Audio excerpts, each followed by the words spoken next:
எல்லோருக்கும் வணக்கம். நாடளாவிய சேவைகள் மற்றும் நிறைவேற்றுத்தர பதவிகளுக்கு ஆட்சேர்ப்பு செய்வதற்கான போட்டி பரீட்சைகளுக்கு தோற்றுகின்ற பரீட்சார்த்திகளுக்கு முன்னாயத்தம் செய்கின்ற சேலங்களில் எல்லோருக்கும் பொதுவாக அமையக்கூடிய திரசித்தல் வினாத்தாள் தொடர்பான இன்னும் ஒரு சேலம் என்பதை சந்திக்கிறோம். தரப்பட்ட உரைப்பகுதியின் சாராம்சத்தை தனி வாக்கியத்தில் எழுதுதல் மற்றும் உரைப்பகுதியில் தரப்பட்ட தடித்த எழுத்திலான சொற்றொடர்களுக்கு விளக்கம் அளித்தல் என்ற வினா வடிவத்தை கொண்ட உரைப்பகுதிகளை உதவியாக கொண்டு அந்த வினாக்களுக்கு மட்டும் விடை தேடுவதாக அல்லாமல் பொதுவாக கிரகித்தல் சார்ந்து அந்த உரைப்பகுதிகளை அணுகுவது எப்படி, உரைப்பகுதி கூறுகின்ற சாராம்சத்தினையும் உரைப்பகுதியை எழுதிய உரையாசிரியருடைய நோக்கத்தையும் புரிந்து கொள்வது என்பது அதனுடைய அடிப்படை. கிரகித்தலின் அடிப்படை அதுதான். சொல்ல வருபவர் சொல்லுகின்ற கருத்தை ஐயம் திரிவர புரிந்து கொள்ளுதலும் அதனை இன்னொருவருக்கு எங்களுடைய சாதாரண மொழியில் அல்லது எங்களுடைய மொழிநடையில் எடுத்து உரைக்கக்கூடியதாகவும் அவர் கூறுகின்ற விடயங்கள் விடுபடாமலும் ரசனை குன்றாமலும் இன்னொருவருக்கு எடுத்துரைக்கக்கூடிய வல்லமையும் இருந்தால் அவர் கிரகித்தலில் வல்லமை பெற்றவர். இதுதான் கிரகித்தல் என்பதனுடைய அடிப்படை. ரெண்டு விஷயங்களையும் பார்த்துக்கொள்வோம். ஒரு விடயத்தை எங்களிடம் தெரிவிப்பவருடைய எண்ணத்தையும் நோக்கத்தை, அவருடைய கருத்தினையும் அவர் அந்த விடயத்தை தெரிவிப்பதனுடைய நோக்கத்தையும் புரிந்து கொண்டு அந்த விடயத்தை, அவர் கூறுகின்ற விடயத்தை ஐயம் திரிவு இல்லாமல் புரிந்து கொண்டு இன்னொருவருக்கு ரசனை குன்றாத வகையில் அவர் கூறியதை அப்படியே பாடமாக்கி சொல்ல தேவையில்லை. நாங்கள் எப்படி பேசுவோமோ எங்களுடைய மொழிநடையில் அதை இன்னொருவருக்கு விளக்கமளிக்கக்கூடிய வல்லமை இருந்தால் நீங்கள் கிரகித்தலில் வல்லவர்கள். ஒரு சுற்றறிக்க வருகிறது, நீங்கள் பதவியில் இருக்கும்போது ஏதோ ஒரு சேவையில் இருக்கிறீங்க, ஒரு சுற்றறிக்கை கிடைக்குது. அப்போ அந்த சர்க்குலரை வாசித்து சர்க்குலரில் சொல்லப்படுற விஷயத்தை சரியாக விளங்கி கொள்ள வேணும். சர்க்குலர் என்னமோ சொல்ல நாங்கள் வேறு என்னமோ செய்யக்கூடாது. சர்க்குலர் சொல்லுகிற விடயத்தை, அந்த சுற்றறிக்கை சொல்லுகின்ற விடயங்களை ஐயம் திரிவு இல்லாமல் அச்சொட்டாக புரிந்து கொள்வது. அதை அப்படியே திருப்பி சர்க்குலரை வாசித்து விடுறதில்லை. அதில் சொல்லப்படுற விடயங்களில் எளிமையான மொழி நிலையில் எங்களுக்கு கீழ் பணியாற்றுகின்ற எங்களுடைய கீழமைந்த அலுவலர்கள், அண்டர் கண்ட்ரோல் ஆஃபீஸர்ஸுக்கு நாங்கள் அந்த விடயத்தை அவர்களுடைய புரிதலுக்கு ஏற்ற விதமாக எளிமைப்படுத்தி எடுத்து விளக்கி அதை நடைமுறைப்படுத்த செய்யவும். இதுதானே ஒரு பதவியில் இருக்கிறவர்கிட்ட எதிர்பார்க்கக்கூடிய திறன்கள் உண்டு. அந்த திறன் உங்களிடம் இருக்குதா என்னதை பரிசீலிக்கிறது தான் கிரகித்தல் வினாத்தாளினுடைய நோக்கம். அது வெவ்வேறாக இருக்கலாம். பொது நிர்வாகம் சார்ந்த விடய ஆய்வு என்று சொல்லி கேட்கலாம், சரிதானே. பகுப்பாய்வு திறன்கள் என்று கேட்கலாம், கிரகித்தல் என்றே சொல்லலாம். அது எப்படி சொல்லப்பட்டாலும் விடயம் இதுதான். இதனுடைய நோக்கம், இந்த வினாத்தாளினுடைய நோக்கம் உங்களுக்கு இந்த ரெண்டு விதமான வல்லமைகளும், இந்த ஸ்கில்ஸ், இந்த திறன்கள் உங்களிடம் உண்டா, உங்களிடம் அந்த ஆற்றல் இருக்கா என்று பார்க்க போகிறாங்க. அதனால தான் நான் இந்த உரைப்பகுதியை தந்து போட்டு இதுக்கு பதிலை மட்டும் சொல்லிக்கொண்டு இருக்காமல் அந்த திறன் உங்களிடம் மேம்படுகிறதா இருக்கிறதா, ஒருத்தரா. சில பேர் தான் முன் வருகிறீர்கள் பதில் சொல்றதுக்கு. எனக்கு அதில் ஆட்சேபனை இல்லை. வருகிறவர்களுக்கு மட்டும் கொஞ்சம் கூட பயனுள்ளதாக இருக்கும். மற்றவர்கள் எல்லாத்தையும் தங்களுக்குள்ளேயே நினைத்து கொண்டு அப்படியே இருந்து கொள்ள வேண்டியதுதான், சரிதானே. நாங்கள் வாய் விட்டு பேசலாம், இதில் முகம் எல்லாம் தெரியாது. நாங்கள் குரல் மூலமாக தான் கலைக்க போகிறோம். ஒரு விடயத்தை உங்கள்கிட்ட ஒரு அபிப்பிராயம் இருந்தால், இங்கே எல்லாருமே ஜாம்பவான்கள் இல்லை, நானே சில வேளை தவறாக சொல்லுவேன், சரிதானே.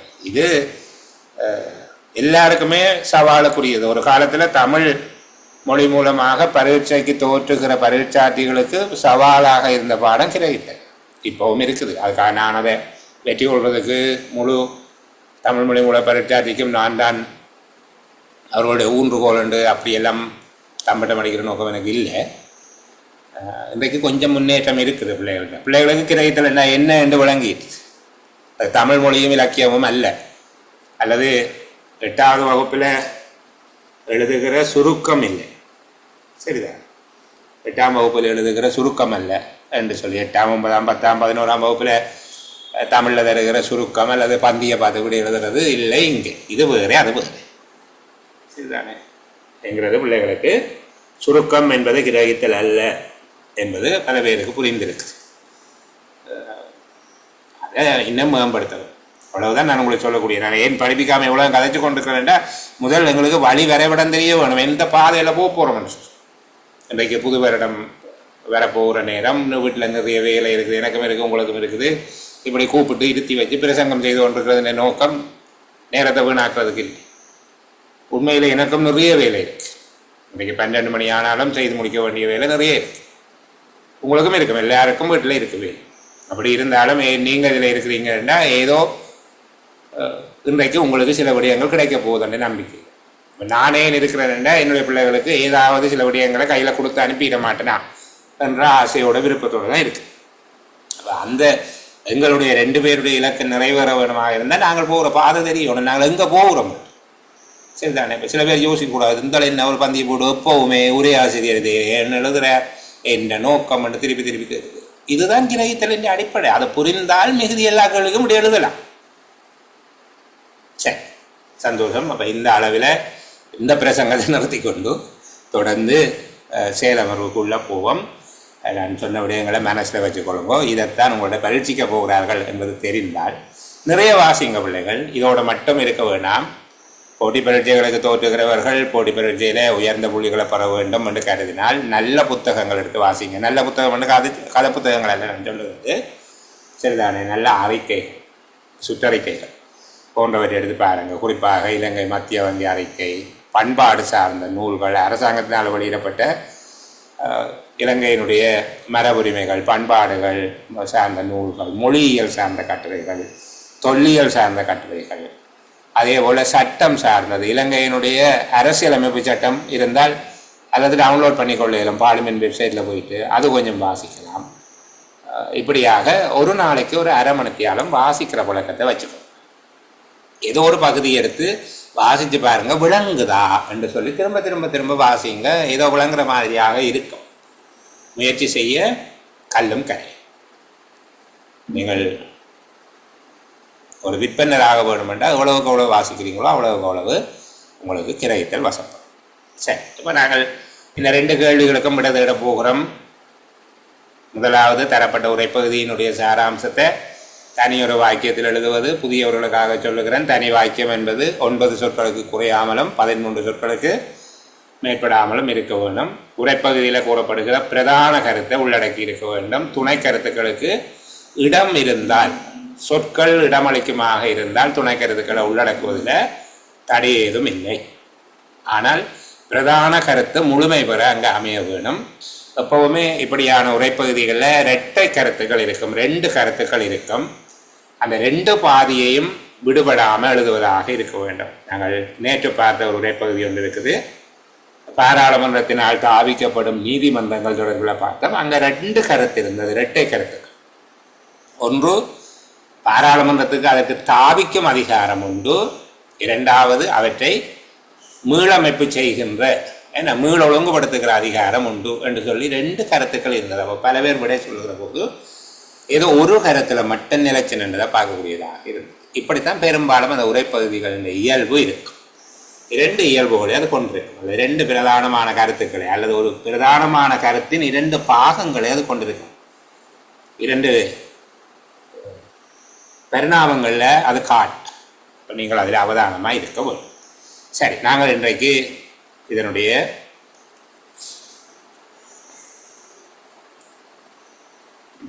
8வது உரைப்பகுதி 8வது உரைப்பகுதியில் இருந்து பார்க்க போகிறோம். எங்களோட வசதிக்காக அந்த ஸ்க்ரீனை அதுக்கு ஏற்ற வகையில் ஒழுங்கமைச்சு கொடுப்பேன். சரி, வாசிங்க. நீங்களும் வாசிக்கலாம். வாசிக்கக்கூடிய மாதிரியாக அதை ஸ்க்ரீனுக்குள்ளே முழுமையாக அடங்குற மாதிரியாக செய்திருக்குது. ஒரு அந்த பகுதியை பாருங்க. 7வது உரைப்பகுதி 7வது பார்த்தமேமா. 7வது, சட்டமா அதிபர் யாராவது அலுவலர் ஒருவரை வரும்படி அழைத்தால், பணங்களை தரும்படி கேட்டால் அந்த உத்தியோகத்தர் அவ்வாறு செய்ய வேணும். அந்த விடயத்துக்கு சட்டமா அதிபருக்கு அதிகாரம் உண்டு என்கிற 2 கருத்துக்கள் அங்கே இருந்தது. ஒன்று, எவரேனும் ஒரு அலுவலரை வரும்படி அழைக்கவும் ஆவணங்களை தரும்படி கேட்கவும் சட்டமா அதிபருக்கு அதிகாரம் உண்டு என்பதோடு அலுவலர்கள் அவ்வாறு செய்தலும் வேண்டும். அலுவலர்கள் அந்த கட்டளைக்கு இடங்கி நடக்கவும் வேண்டும் என்று 2 விதமான கருத்துக்களை உள்ளடக்கியதாக நாங்கள் நேற்று கதைச்சிருந்தார்கள்.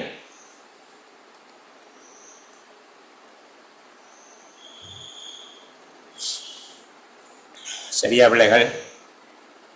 8வது போகுமா?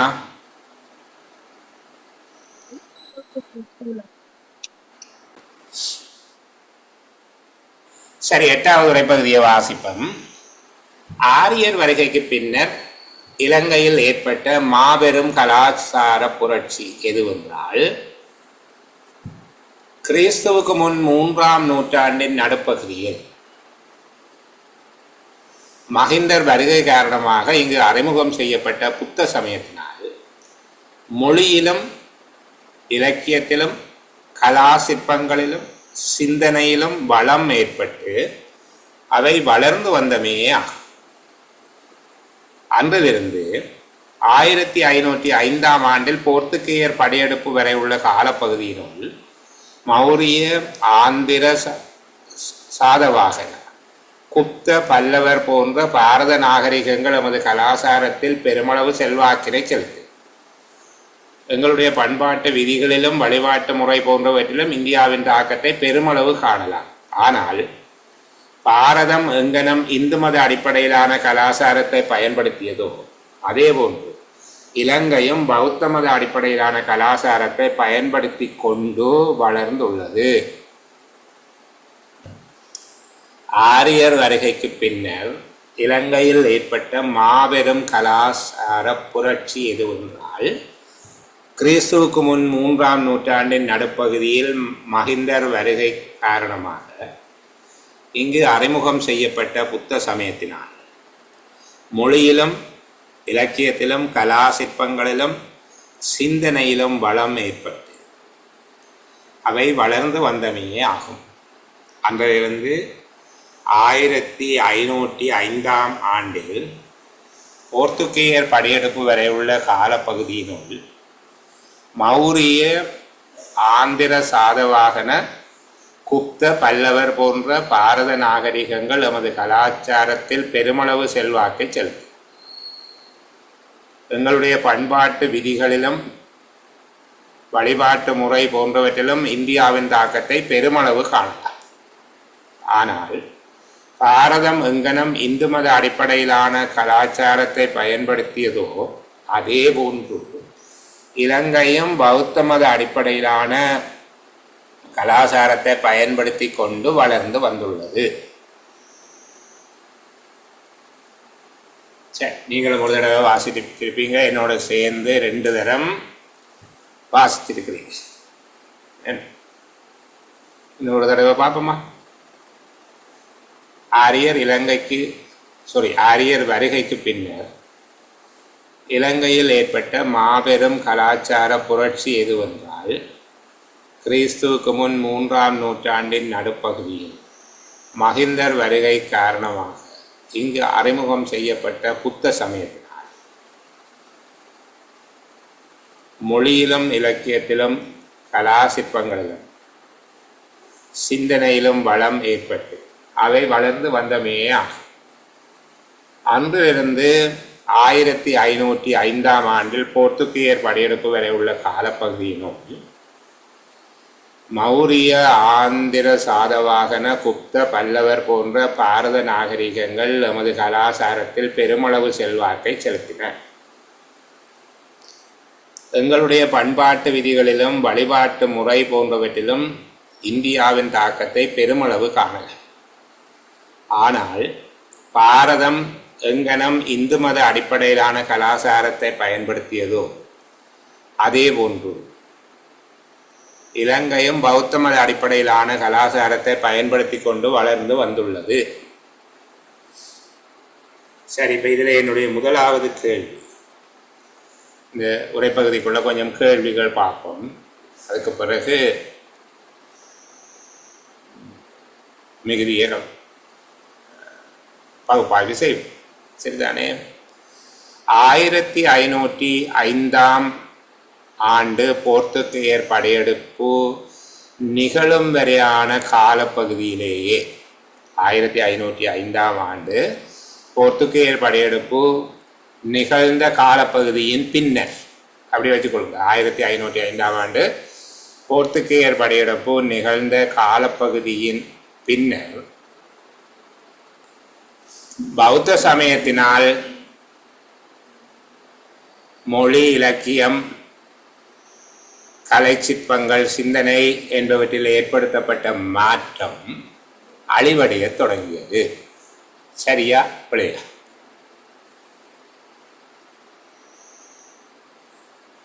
ஆயிரத்தி 1505ஆம் ஆண்டு போர்த்துகேயர் படையெடுப்பின் காரணமாக பௌத்த சமயத்தினால் ஏற்படுத்தப்பட்ட மாபெரும் கலாசார புரட்சி நலிவடைய தொடங்கியது. ஆம் இல்லை? ஆம். ஆம். யார் சொல்றது? பேர் சொல்றாங்க, சொல்லுங்க. யூட் சொல்லுங்க. ஆம் சார். ஏன்? சரி, யூடாம். வேற யார? அப்படியே மைக்கில் ஒன்னிலே இருங்க, கேட்கிறாங்க மட்டும் பதில் சொல்லுங்க. வினுசன் முடிவுக்கு வரல சார். முடிவுக்கு வர முடியவில்லை. ஆமா இல்லையான்னு சொல்ல முடியவில்லை. சரி, அப்ப நாங்கள் ஆம் இல்லை நிச்சயிக்க முடியாது என்று 3 விடையை வச்சுக் கொள்வோமே. வினுசனுடைய விட நிச்சயிக்க முடியாது. சரி, 3வது வேற யார்? ஒரு ஆள் ஆம் சொல்லிட்டார், ஒருவர் நிச்சயிக்க முடியாது. சுபாஜினி இல்லைன்னு சொல்ல போறீங்களா? ஆம் தான் சொல்றீங்க. சரி, நான் திரும்ப அந்த கேள்வியை கேட்கிறேன். 1505ஆம் ஆண்டில் போர்த்துகேயருடைய படையெடுப்பின் காரணமாக புத்த சமயத்தினால் அல்லது புத்த சமயத்தின் வருகையினால் இலங்கையில் ஏற்பட்ட மாபெரும் கலாசார புரட்சி நலிவடைய தொடங்கியது. ஆம் இல்லை நிச்சயிக்க முடியாது. 1505ஆம் ஆண்டு போர்த்துகேயர் படையெடுப்பின் காரணமாக பௌத்த சமயத்தினால் இலங்கையில் ஏற்பட்ட மாபெரும் கலாசார புரட்சி நலிவடைய தொடங்கியது. ஆம். சுமங்கலா ஆம். சரி, ஒரு தம்பி சொல்லியிருக்க நிச்சயிக்க முடியல. பானு இல்லை. ஏன் பானு இல்லை? சரி, இப்ப பானுட்ட என்னோட கேள்வி. சரி, இல்லை என்றால் என்னுடைய கேள்வி அப்படியானால் 1505ஆம் ஆண்டு போர்த்துகேயர் படையெடுப்பு காரணமாக இலங்கையில் ஏற்பட்ட விளைவு என உரையாசிரியர் இதை குறிப்பிட்டார். 1505ஆம் ஆண்டு, மற்றவர்களும் விட சொல்லலாம், 1505ஆம் ஆண்டு போர்த்துகேயர் படையெடுப்பு காரணமாக இலங்கையில் ஏற்பட்ட மாற்றம் என்று உரையாசிரியர் இதை குறிப்பிடுகிறார்.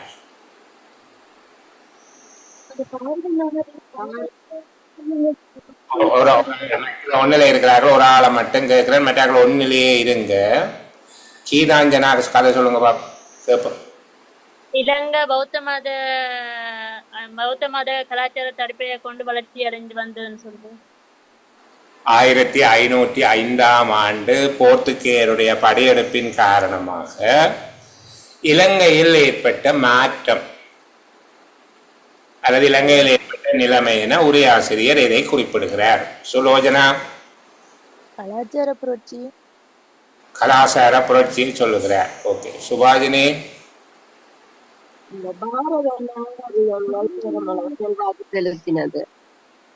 சுபாஜினிய சவுண்ட் எங்களுக்கு கிளியர் இல்லை.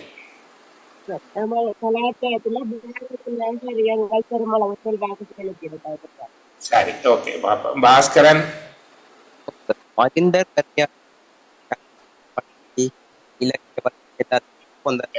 பாஸ்கரனுடைய சவுண்ட் உங்களுக்கு வெட்டி வெட்டி வருது, விளங்க இல்லப்பா. ரஞ்சித் சொல்லு. பல நாரியங்கள் செல்வாக்கு செலுத்தி. என்ன நாகரிகங்கள் செல்வாக்கு செலுத்தி இருக்குது? ஒரு ஆள் பதில் சொல்ல குறுக்கடக்க வேண்டாம், அவர் சொல்லி முடியே. 1505 போர்த்துகேயருடைய படையெடுப்பு காரணமாக இலங்கையில் ஏற்பட்ட மாற்றம் என உரையாசிரியர் இதை குறிப்பிடுகிறார். மௌரிய ஆந்திர புத்த பல்லவர் அவை இந்த நாரியங்கள் வந்து அந்த கலாச்சாரத்துல செல்வாக்கு செலுத்தியிருக்கேன்னு சொல்லிங்க. படையெடுப்பு காரணமாக செல்வாக்கு செலுத்தி இருக்கு என்று சொல்றாரு. அப்படியா? ஆமாம். சரி, ஏனுஜா சொல்லுங்க. போர்த்துகேயர் படையெடுப்பின் காரணமாக என்ன நடந்ததுன்னு சொல்லி இதுல சொல்லல தானே சார்? இதை சொல்ல இல்லை. சரி, நேரடியாகவோ மறைமுகமாகவோ போர்த்துகேயர் படையெடுப்பின் காரணமாக என்ன நிகழ்ந்தது என்று இங்கு சொல்லப்பட இல்லை. அப்படியா? அந்த மறைமுகமாக கருத்து மறைமுகமா சொல்லி இருக்கிறேன். ஆனா அது என்ன சொல்லி சொல்லாது சார். என்ன சொல்லி இருக்கிறேன்? அது அதாவது அந்த மௌரியர், ஆந்திரியர், சாதவான, குப்த, பல்லவர் இந்த பாரத நாகரிகங்கள் போர்த்துகேயர் படையெடுப்பு வரைக்குமான கால பகுதியில தான் பெருமளவு செல்வாக்கு செலுத்தினதுண்டா. அதுக்கு பிறகு அது செல்வாக்கு இழந்தது என்று சொல்லி எடுக்கலாம். ஆனால் அதை நாங்க நிச்சயமா சொல்ல இயலாது. என்னுடைய கேள்வி இல்லை, நிச்சயமாக சொல்ல இயலாதல்ல. அவர் சொல்லி இருக்கிறார் என்னென்றால் 1505 வரையுள்ள காலப்பகுதியில் பாரத நாகரிகங்கள் நமது கலாச்சாரத்தில் பெருமளவு செல்வாக்கை செலுத்தியுள்ளன. அதனுடைய மறுமுகம் என்ன? 1505 போர்த்துகேயர் வருகைக்கு பின்னர் இந்த செல்வாக்கு இந்திய நாகரிகங்கள் இந்திய கலாச்சாரத்தின் செல்வாக்கு இல்லாத போனதுன்னு சொல்ல தெரியல, நலிவடைந்தது, குறைவடைந்தது. 1505 போர்த்துகேயர் வருகையின் பின்னர் நிகழ்ந்த மாற்றம் என்ன? உரையாசிரியர் என்ன சொல்றார்? எது குறைவடைந்தது? போர்த்துகேயர் வருகையினாலே ஏற்பட்ட விளைவாக உரையாசிரியர் பேசுவது என்ன? பாரத நாகரிகங்களோட கலாச்சாரத்துக்கு செல்வாக்கு செலுத்தி இந்த பௌத்த கலாச்சாரம் வந்து நலிவடைஞ்சு பாரதத்தின் இந்து மத அடிப்படையில வளர்ந்து வந்தோம்னு சொல்றேன். இலங்கையில் எது நலிவடைஞ்சது? பௌத்த மதம் வந்து தன்னிச்சையா வளராம பாரதத்தின் இந்து மத அடிப்படையை பயன்படுத்தி வளர்ந்து வந்தது. இல்ல, நான் கேட்டது 1505 போர்த்துகேயர் படையெடுப்பினால இலங்கையில நிகழ்ந்தது என்ன என்று ஒரு ஆசிரியர் சொல்லுகிறேன்.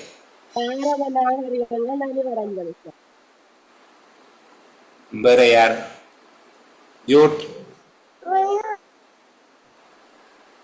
கல்யாண் சொல்லுங்க. சொல்லுங்க. பாரத நாகரிகம் வந்து பெருமளவு செல்வாக்கு செலுத்தியன்னு சொல்றாரு. போர்த்துகேயர் வருகையினால பாரத நாகரிகங்கள் செல்வாக்கு செலுத்தின என்று சொல்லுகிறாரா?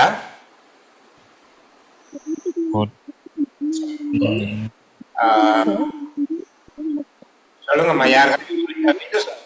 எங்களோட பண்பாட்டு விதிகளையும் வழிபாட்டு முறையிலையும் மாற்றம் ஏற்பட்டது.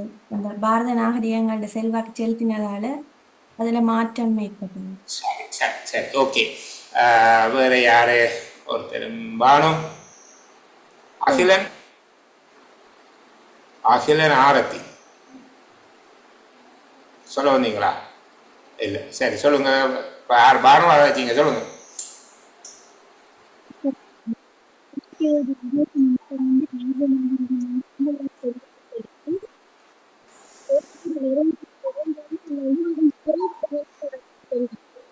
சரி, நான் இன்னொரு கேள்வியில கேட்கிறேன், சரிதானே?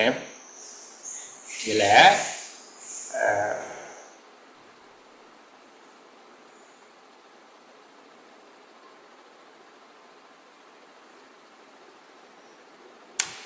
இந்த பாரத நாகரிகங்களின் எமது கலாச்சாரத்தின் மீதான தாக்கம், பாரத நாகரிகங்களின் அல்லது பாரத கலாச்சாரங்களின், பாரத நாகரிகங்கள் என்று தான் சொல்றேன், பாரத நாகரிகங்களின் எமது கலாச்சாரத்தின் மீதான செல்வாக்கு நிகழ்ந்த காலமாக உரையாசிரியர் எதை வரையறுக்கு? போர்த்துகேயர் வருகைக்கு முன்னர் அந்த காலப்பகுதியை அழகாக வரையறுக்கிறார். தொடக்கமும் சொல்லி முடிவும் சொல்லுகிறார். யாதவன் சொல்லுங்க. மூன்றாம் நூற்றாண்டிலிருந்து போர்த்துகேயர் வருகிறது. சரி, அந்த ஆண்டு சொல்லாமல் நிகழ்வுகள் கூடாக வரையறைய சொல்லுங்க. மஹிந்த தேரர் வருகைக்கு பிற்பட்டதும் போர்த்துகேயர் வருகைக்கு முற்பட்ட காலம். இந்த தாக்கம், கலாச்சாரத்தினுடைய தாக்கம், அதாவது தென்னிந்தியில் பாரத நாகரிகங்களை பாரத நாகரிகங்களினுடைய எமது கலாச்சாரத்தின் மீது பெருமளவை செல்வாக்கு செலுத்திய காலமாக அவர் சொல்லுகிறார். மைந்தருடைய வருகையிலே ஆரம்பித்து போர்த்துகேயருடைய வருகை வரையிலான காலப்பகுதி. இப்போ போர்த்துகேயருடைய வருகையின் பின் என்ன நிகழ்ந்ததுன்னு சொல்லுகிறார். அதுக்கு பிறகு இந்த மௌரிய ஆந்திர சாதவான குப்த பல்லவர் போன்ற பாரதிய நாகங்கள் எமது கலாச்சாரத்துல செலுத்தின செல்வாக்கு நலிவடையுது. கொஞ்சம் கவனிங்க. இந்த இவ்வளவு விஷயமும் சொல்ல தேவையில்லை. ஏன் இவ்வளவு சொல்ல தேவையில்லை என்று சொல்லுகிறோம்? போன்ற வாரபடியால் பாரத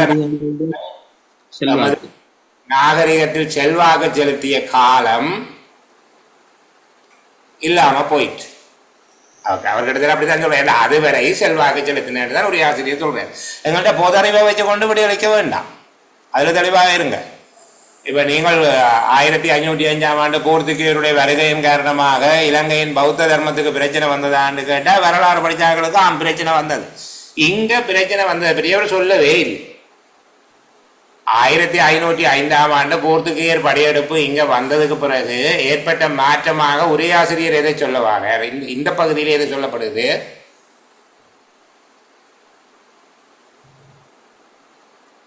நாகரிகங்கள் கலாச்சாரத்துல செல்வாக்கு செலுத்தி, நாகரிகங்கள் கலாச்சாரத்துல செல்வாக்கு செலுத்தினவா? செலுத்தி வந்தது நலிவடைந்தது.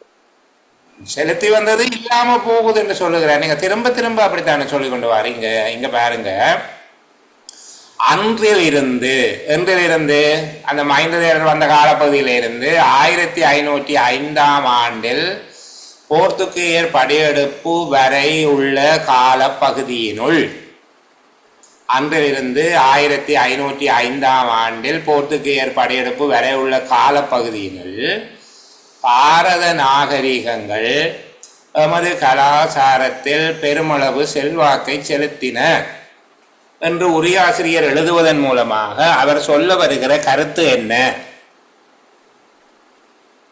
அவருடைய நோக்கம் என்ன? இந்த நான் இப்ப கோடு போட்ட இந்த துண்டு, இந்த வசனத்தை எழுதி அதிலிருந்து, அதாவது அவர் இந்த பகுதியை அன்றிலிருந்து என்று ஆரம்பித்து செல்வாக்கை செலுத்தின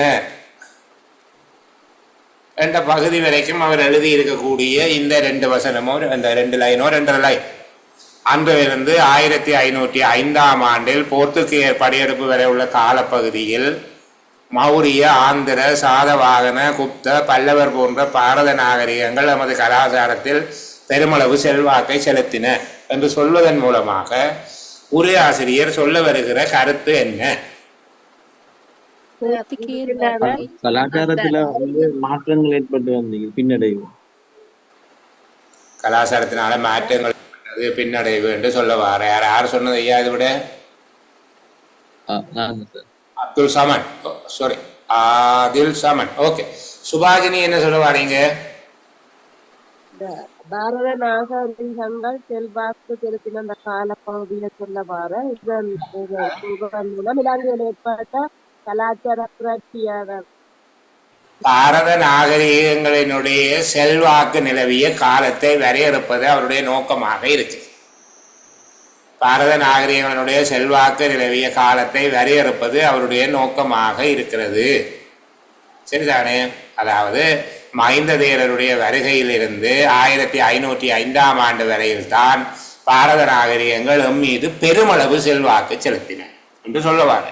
அதனுடைய கருத்து அதன் பின்பாக ஏதேனும் சிறிதளவு செல்வாக்கு இருந்திருக்கலாம், ஆனால் பெருமளவு செல்வாக்கு, குறித்துரைக்கக்கூடிய செல்வாக்கு இல்லை. இங்க போர்த்துகேயர்களுடைய வருகையின் காரணமாக எங்களுடைய கலாச்சாரத்தில் ஏற்பட்ட செல்வாக்கை பற்றி ஏதேனும் உரையாசிரியர் சொல்லுகிறாரோ? போர்த்துகேயருடைய வருகையினாலே எங்களுக்கு இதன் செல்வாக்கு ஏற்பட்டதா, எங்களுடைய நாகரிகத்தில் செல்வாக்கு ஏற்பட்டதான்ற இதையும் அவர் சொல்ல இல்லை. இங்க போர்த்துகேயருடைய வருகை என்கிற விடயத்தை அவர் என்னத்துக்கு பயன்படுத்துகிறார்? போர்த்துகேயருடைய வருகை என்பதை எதற்கு அவர் பயன்படுத்துகிறார்? அதுக்கு முன்னுக்கு நடந்த விடயத்தை சொல்றது. பாரத நாகரிகத்தோட கலாச்சாரத்தை வந்து வரையறுக்கிறதுக்கு சார் இந்த நாகரிகங்களின் வளர்ச்சி இந்த காலப்பகுதியை காட்டுவதற்கு மட்டும்தான் அவர் பயன்படுத்துகிறார். சொல்ற விளங்குதா? பாரத நாகரிகங்களின் செல்வாக்கு நலிவடைந்த அல்லது முடிவடைந்த காலப்பகுதியை வரையறை செய்வதற்கு தான் போர்த்துகேயருடைய படையெடுப்பை காட்டுகிறாரே தவிர போர்த்துகேயருடைய படையெடுப்பினால எங்களுடைய நாகரிகத்துக்கு நிகழ்ந்த எந்த மாற்றத்தையும் அவர் சொல்ல இல்லை. இப்போ நீங்கள் சொன்ன முதலாவது விட இந்த சரியான தன்மையை பற்றி யோசிங்க. இலங்கையில் ஏற்பட்ட மாபெரும் கலாச்சார புரட்சி போர்த்துகேயர் வருகை காரணமாக நலிவடைந்தது என்று ஒரே ஆசிரியர் சொல்லி இருக்கிறாரா? இருக்கிறாரா? சொல்ல சந்தேகம் எங்களுக்கு வருதா? இல்ல அந்த ரெண்டும் தான் இருந்தது. ஒன்று சொல்லி இருக்கிறார் என்று சொன்னீங்க, அல்லது சொல்லி இருக்கிறாரோ இல்லையோ உங்களுக்கு சந்தேகமா கிடக்குது என்று சொன்னீங்க. இல்லைன்ற விட வரவே இல்லை. ஒரே ஒரு பிள்ளை தான் சொன்னது இல்லை. இப்ப விளங்குதா எங்களுக்கு இந்த பந்தியல்? இதைத்தான் நான் சொன்னேன், பந்தியில சொல்லப்படுற கருத்தை நாங்கள் சரிவர புரிந்து கொள்ளுகிறோமா? நாங்கள் மாறித்தானே புரிஞ்சு கொண்டு நாங்கள் போர்த்துகேயர் படையெடுப்பு காரணமாக இலங்கையில் ஏற்பட்ட, அதாவது பௌத்த சமயத்தினால் இலங்கையில் ஏற்பட்ட மாபெரும் கலாச்சார புரட்சி நலிவடைந்தது என்ற உடனே நீங்க எல்லாருமே ஆமண்டு தானே விடையளித்த. நீங்க ஒரே ஒரு சகோதரன் மட்டும் நிச்சயிக்க முடியாது என்று சொல்லி ஒரு விடைக்கு போனேன். ஒரே ஒரு ஆள் இல்லை என்று விடையளிச்சிங்க. இப்ப விளங்குதா எங்களுடைய நோக்கமும் ஒரே ஆசிரியருடைய நோக்கமும் வித்தியாசப்படுது. நாங்க வேற மாதிரி இந்த பந்தியை விளங்கப்படுத்துகிறோம் என்று. என்னப்பா சரியா புரியுதா?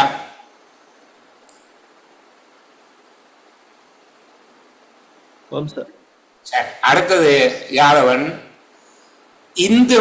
பாரதம் இந்து மத அடிப்படையிலான கலாச்சாரத்தை பயன்படுத்தியது என்று ஒரு ஆசிரியர் விவரிப்பதற்கான காரணம் என்ன?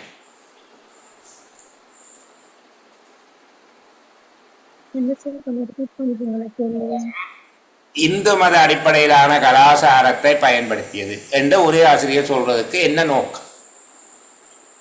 இங்க அதே போன்று இலங்கையும் பௌத்த மத அடிப்படையிலான கலாச்சாரத்தை பயன்படுத்தி வளர்ந்து வந்த என்று அதை காட்டுறதுக்காக சார் பாரதம் இந்து மத அடிப்படையிலான கலாச்சாரத்தை பயன்படுத்தி என்று சொல்ல வர. பாரதம் இந்து மத கலாச்சாரத்தை பயன்படுத்தியது என்று சொல்வதன் மூலமாக இலங்கையில் என்னத்தை இருந்தேன்னு சொல்லுவார? பாரதம் எப்படி இந்து மதத்தை பயன்படுத்தினதோ அதே மாதிரி இலங்கை பௌத்த மத அடிப்படையாக கலாச்சாரத்தை பயன்படுத்தி வளர்ந்தது சொல்றது. பாரதம் எப்படி இந்து மதத்தை பயன்படுத்தியதோ அதுபோல இலங்கை பௌத்த மதத்தை பயன்படுத்தியது என்று சொல்வதன் நோக்கம் என்ன? அதான் சொல்றார். சரி, பாரதம் எப்படி இந்து மதத்தை பயன்படுத்தியதோ அதே போல இலங்கை பௌத்த மதத்தை பயன்படுத்தியது என்று சொல்வதனுடைய நோக்கம்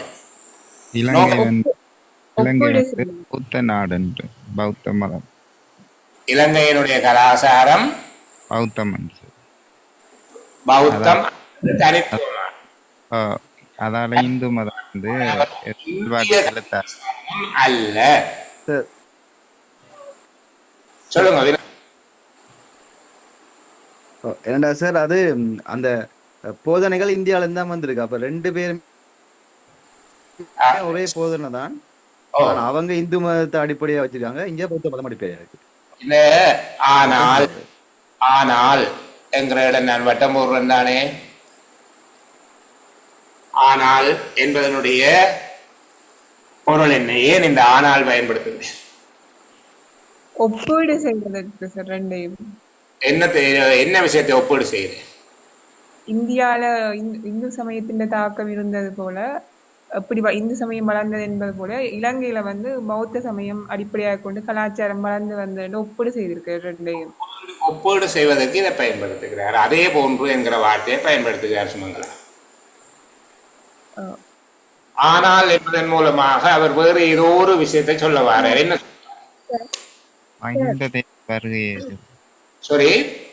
மஹிந்த தேரர் வருகையே. ஆனால் என்பதன் மூலமாக, ஆனால் என்பதை எதுக்கு பின்னால சொல்றார்?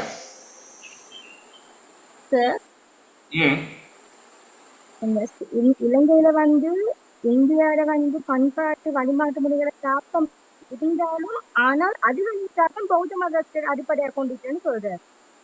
Great great great. அப்ப இங்க முன்னுக்கு பாருங்க, அதுக்கு முன்னுக்கு அவர் சொல்ற விஷயத்தை பாருங்க.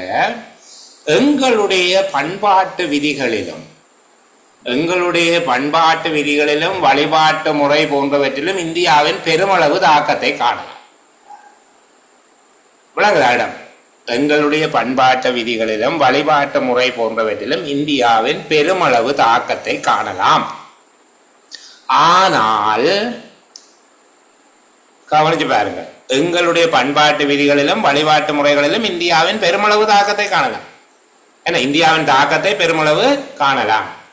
ஆனால் பாரதம் எங்கனம் இந்து மத அடிப்படையிலான கலாச்சாரத்தை பயன்படுத்தியோ அதே போன்று இலங்கையும் பௌத்த மத அடிப்படையிலான கலாச்சாரத்தை பயன்படுத்தி கொண்டு வளர்ந்துள்ளது. இதுல கருத்து என்ன விளங்குதா? ஆனால் என்பதன் மூலமாக உரையாசிரியர் என்ன சொல்ல வரார் என்று விளங்குதா உங்களுக்கு? என்னடா ஒரு தரம் கலைக்கிறாங்க,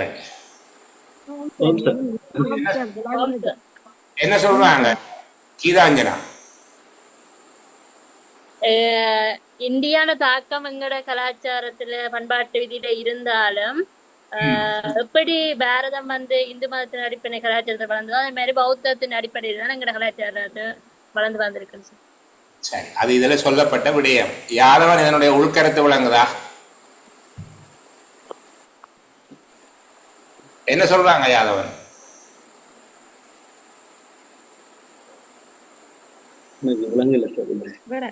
ஓகே, சுலோச்சனா.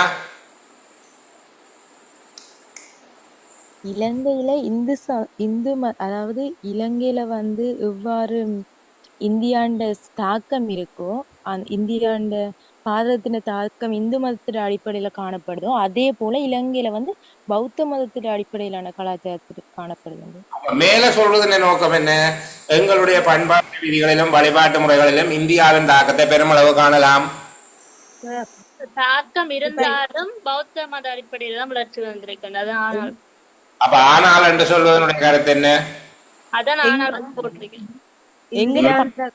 எங்கட வழிபாட்டு முறையில இந்தியாண்ட தாக்கம் எவ்வளவு இருந்தாலும் ஆனா இலங்கை பௌத்த மத அடிப்படையிலான கலாச்சாரத்துல வளர்ந்திருக்கின்ற வலியுறுத்தி காட்டு, அதை தனித்துவப்படுத்தி காட்டுறது. இலங்கை பௌத்த மத அடிப்படையிலான கலாச்சாரத்தை தான் பயன்படுத்தும் வலியுறுத்துறதுக்காகத்தான் அந்த தாக்கத்தினால இந்திய நாகரிகங்கள், பாரத நாகரிகங்களினுடைய செல்வாக்கினால் அல்லது அவர்களுடைய தாக்கத்தினால் இலங்கையினுடைய கலாச்சாரம் மாற்றமடைந்தது என உரையாசிரியர் ஏற்றுக்கொள்கிறாரா இல்லையா? பாரத நாகரிகங்களினுடைய செல்வாக்கு அல்லது தாக்கத்தின் காரணமாக இலங்கையினுடைய கலாச்சாரம் மாற்றமடைந்தது என்று உரையாசிரியர் ஏற்றுக்கொள்கிறாரா இல்லையா? இல்ல சார், இல்ல சார். சுருக்கமா சொன்னால் கனவேர் புடுங்கினவே, ஆனால் ஒன்றும் புடுங்க முடியும். இதுதான் கருத்து. இந்த ஆனால் என்பதன் அர்த்தம் இப்பாவது விளங்குதா? என்ன என்ன வேண்டது விளங்குதா? முதலாவதாக அவர் சொல்லுகிற இடத்துல இப்ப இந்த கருத்தை பாருங்க, சரியா? விளங்கல விளங்கலப்பா. யாரோ ஏதோ கருத்து சொன்னாங்க, எனக்கு விளங்க. நீங்க சொல்றது நீங்க பேசுறது எங்களுக்கு வெட்டி வெட்டி வருது. சரி, நான் கொஞ்ச நேரம் கதைக்கிறேன். அவதான் நீங்க போ. சரி, இங்க கவனிங்க பிள்ளைகள். முதலாவது இதுல ஒரு கருத்து சொல்லப்படுது. நான் கோட போடுற இடத்த பாருங்க, இதுல ஒரு கருத்து சொல்லப்படுது. இப்படி நீங்க வாசிச்சிருப்பீங்கள் என்று நான் எதிர்பார்க்கிறேன். நல்லா வாசிக்க வேணும் என்று எதிர்பார்க்கிறேன். ஆரியர் வருகைக்கு பின்னர் இலங்கையில் ஏற்பட்ட மாபெரும் கலாச்சார புரட்சி எதுவென்றால், கிறிஸ்துவுக்கு முன் 3ஆம் நூற்றாண்டின் நடுப்பகுதியில் மகிந்தர் வருகை காரணமாக இங்கு அறிமுகம் செய்யப்பட்ட புத்த சமயத்தினால் மொழியிலும் இலக்கியத்திலும் கலாசிற்பங்களிலும் சிந்தனையிலும் வளம் ஏற்பட்டு அவை வளர்ந்து வந்தமையே ஆகும். ஆரியர் வருகைக்கு பின்னர் இலங்கையில் ஏற்பட்ட மாபெரும் கலாச்சார புரட்சி எதுவென்றால், கிறிஸ்துவுக்கு முன் 3ஆம் நூற்றாண்டின் நடுப்பகுதியில் மகிந்தர் வருகை காரணமாக இங்கு அறிமுகம் செய்யப்பட்ட புத்த சமயத்தினால் மொழியிலும் இலக்கியத்திலும் கலாசிற்பங்களிலும் சிந்தனையிலும் வளம் ஏற்பட்டு அவை வளர்ந்து வந்தவையே ஆகும். ஆரியர் வருகைக்கு பின்னர் இலங்கையில் ஏற்பட்ட முக்கியமான மாற்றம் பௌத்த சமயத்தின் வழியிலான கலாசார புரட்சி அல்லது பௌத்த சமயத்தின் வழியிலான ஒரு கலாசார தோற்றம் என்று சொல்லி முதலாவது கருத்தை சொல்லுகிறேன். ஆரியர் வருகைக்கு பின்னர் என்று சொல்லுகிறது அவர் காலப்பகுதியில், அந்த காலப்பகுதியில இருந்து இலங்கையில வந்த முக்கியமான ஒரு மாற்றம், அதாவது ஆரியர் காலத்தில் ஏற்பட்ட முக்கியமான மாற்றம் என்றது பௌத்த கலாசாரம் இங்கு அறிமுகம் செய்யப்பட்டது. அல்ல, பௌத்தத்தின் அறிமுகத்தோடு இங்கு தோற்றம் பெற்ற ஒரு கலாசாரம். பௌத்தத்தின் வருகையோடு இங்கு ஒரு கலாசாரம் தோற்றம் வருகிறது. பௌத்த சமயத்தை அண்டியதான ஒரு கலாசாரம் தோற்றம் வருகிறது. அடுத்த விஷயத்தை வாசிங்க. இந்த 2வது பந்தி அன்றிலிருந்து, அதாவது அன்றைக்கு வந்து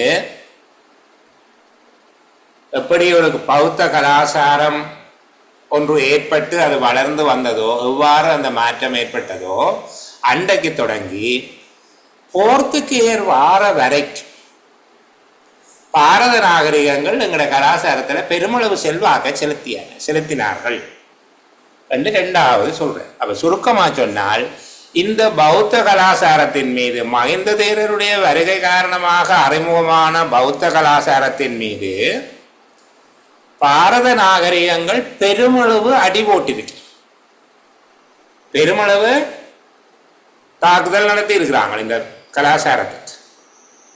இதன் மீது பெருமளவு செல்வாக்கை செலுத்தினார்கள், பெருமளவு தாக்கத்தை செலுத்தினார்கள். இங்க செல்வாக்கன்னு சொல்லி போட்டு அடுத்த வசனத்துல தாக்கம் என்ற எங்களுடைய பண்பாட்டு விதிகளிலும் வழிபாட்டு முறை போன்றவற்றிலும் இந்தியாவின் தாக்கத்தை பெருமளவு காணலாம் என்று சொல்றேன்.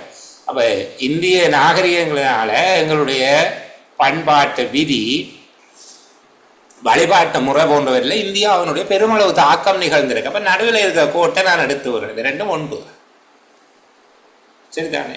முதலாவது படியும் சொல்ல வருகிறது, மகிந்தரின் வருகையோடு இலங்கையில் பௌத்த கலாசாரம் ஒன்று தோற்றம் பெற்று வளர்ந்து வந்தது. 2வது, அப்படி வளர தொடங்கின அண்டையில இருந்து போர்த்துகேயர் வார வரைக்கும் இந்தியாவோட கனவேர் வந்து எங்களுக்கு கன அலுவல் செய்தாங்கள், கனவேர் வந்து கணக்க விஷயம் எங்களுக்கு செய்தாங்கள். ஆனால்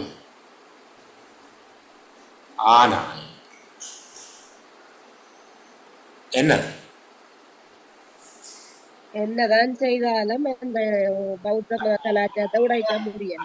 இந்து சமயம் தான் இருந்தது, இந்தியாவில் இந்து சமயம் தான் இருக்குது.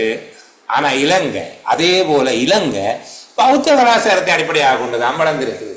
அதனுடைய கருத்து விளங்குதா உங்களுக்கு? மகிந்தர் ஆரம்பித்து வைத்த பௌத்த சமயம் சார்ந்த கலாசார வளர்ச்சி அல்லது பௌத்த சமயம் சார்ந்த கலாசாரம் இந்திய நாகரிகங்களின் தாக்கத்தை மீறியும் இலங்கையில நிலைத்திருந்திருக்குது என்று சொல்ல வருகிறது உரையாசிரியருடைய நோக்கம். புரியுதா? இந்திய நாகரிகங்களின் தாக்கம் இலங்கையில் கலாச்சார மாற்றத்தை ஏற்படுத்தியது என்பதை ஆசிரியர் ஏற்றுக்கொள்கிறாரா?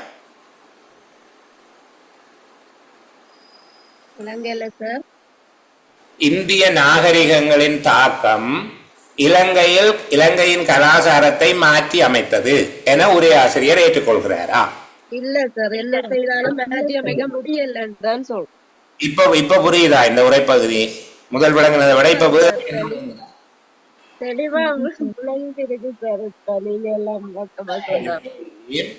போர்த்துகேயர் இலங்கையின் கலாச்சாரத்தின் மீது ஏதேனும் தாக்கம் விளைவித்ததாக ஒரு ஆசிரியர் கருதுகிறாரா? எதுவும் இல்லை. சரி, அடுத்த கேள்வி.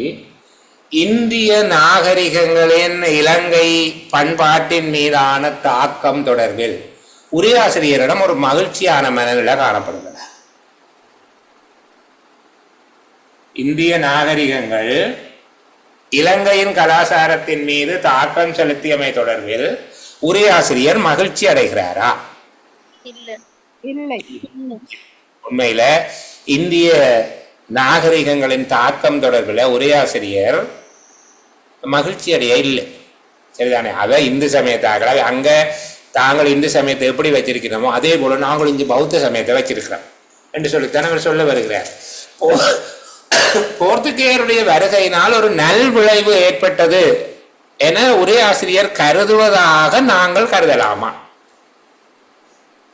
போர்த்துகேயருடைய வருகையினால் இலங்கையில் ஒரு நல்ல விளைவு ஏற்பட்டது என உரையாசிரியர் கருதுகிறார் என்று நாங்கள் கருதலாமா? கருதலாமா? கருதலாம் போல இருக்குது. ஏன் கருதலாம் போல இருக்குது? அவங்களோட படையெடுப்பால் தான் வந்து அந்த பாரத கலாச்சாரம் செல்வாக்கு குறைஞ்சு சொல்லிக்கிறாரு. பாரத நாகரிகங்களின் செல்வாக்கு நலிந்து வந்ததுதான் ஒரு காரணமாக இருந்தது என்று உரையாசிரியருடைய ஒரு மெல்லிய மகிழ்ச்சி, ஒரு கிளுகிழு போட்டு தெரியுது. என்ன விளங்குதா இல்லையா? ரொம்ப நேரம் வச்சுக்கொண்டு இப்போ நீங்கள் யோசிங்க. நீங்கள் ஏற்கனவே கொண்டிருந்த கருத்து, இந்த உரைப்பகுதி சொல்லுகிற உரையாசிரியர் சொல்லுகிற பிரதானமான கருத்து என்று நீங்கள் நினைச்சதுக்கும் இப்போ நாங்கள் கண்டுபிடிச்சதுக்கு முடியாத வேறுபாடு இருக்கா? அதே தானே. என்னடா ஒரு தடவை காணல எங்க யூட்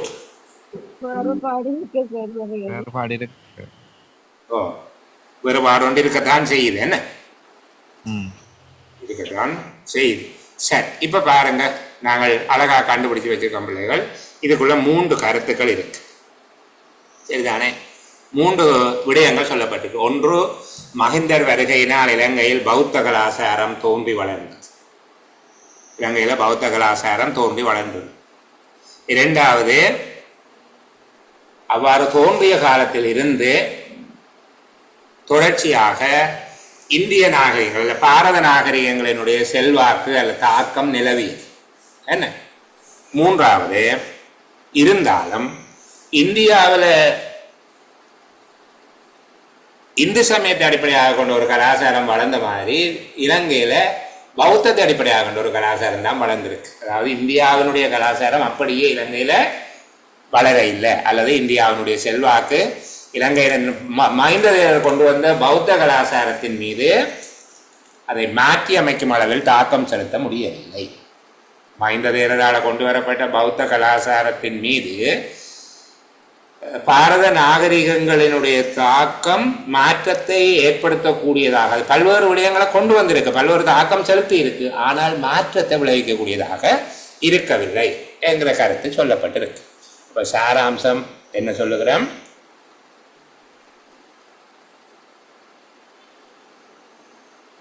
மஹிந்தர் காலத்தில்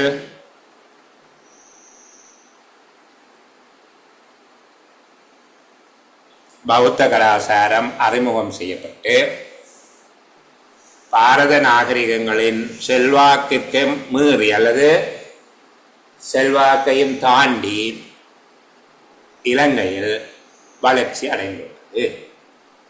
இதுல நான் சொல்லுகிற இடத்துல சில பேர் சில அட்ஜஸ்ட்மெண்ட் செய்ய ஆசைப்படுவீங்க. இப்போ உதாரணத்துக்கு, மஹிந்தர் வருகையினால் தோற்றம் பெற்ற பௌத்த கலாச்சாரம், மஹிந்தர் வருகையினால் தோற்றம் பெற்ற பௌத்த கலாச்சாரம் பாரத நாகரிகங்களின் செல்வாக்கை தாண்டியும் இலங்கையில் தனித்துவமாக வளர்ச்சி அடைந்தது என்று எழுதுறது நல்லாக இருக்கும். சரியா? மஹிந்தர்னால் அறிமுகம் செய்யப்படாத மஹிந்தர் வருகையினால் அறிமுகமான பௌத்த கலாச்சாரம் பாரத நாகரிகங்களின் செல்வாக்கை தாண்டியும் இலங்கையில் தனித்துவமாக வளர்ச்சி அடைந்தது என்று எழுதுகிற போது இந்த வசனத்தை ஒரு கால் தயவு செய்து பிள்ளைகள் எழுதி கொள்ளுங்க. வேகமா அழகான இடத்துல எழுதணும் இல்லை, இது ஒரு கால் எழுதி கொள்ளுங்க. இதுல ஒரு சின்ன வாத பிரதிவாதம் ஒன்று செய்ய போகிறோம். அதுக்குள்ளால ஒரு திறன் ஒன்றை நாங்கள் பெற்றுக்கொள்வோம். நான் சொல்ற மாதிரி எழுதுங்க. மஹிந்தர் வருகையினால் அறிமுகமான பௌத்த கலாச்சாரம், மஹிந்தர் வருகையினால் அறிமுகமான பௌத்த கலாச்சாரம் பாரத நாகரிகங்களின்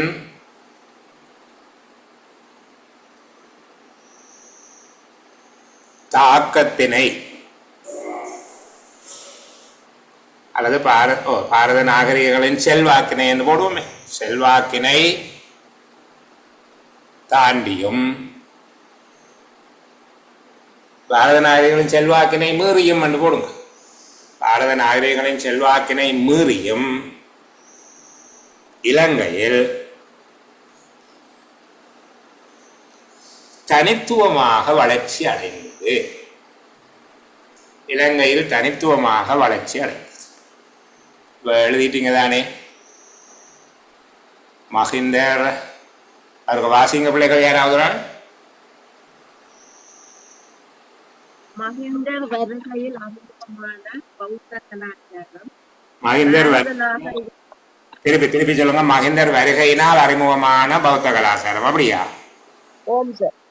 ஓ, மஹிந்தர் வருகையினால் அறிமுகமான பௌத்த கலாச்சாரம் பாரத நாகரிகங்களின் செல்வாக்கை மீறியும் இலங்கையில் தனித்துவமாக வளர்ச்சி அடைந்தது. இலங்கையில் தனித்துவமாக வளர்ச்சி அடைந்தது. எத்தனை சொற்கள் வருது?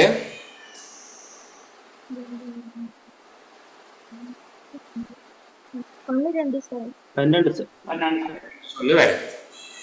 12 சொல்லு வருது. சரியா?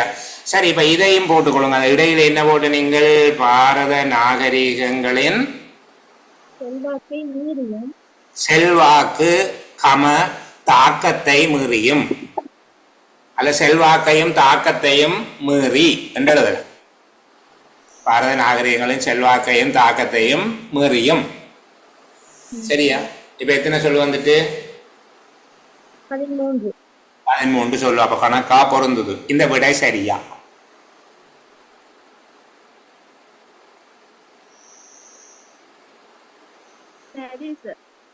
சரியா? கிரேட். சரி, சுபாஜினி சரி, சரி, நானும் சரியா?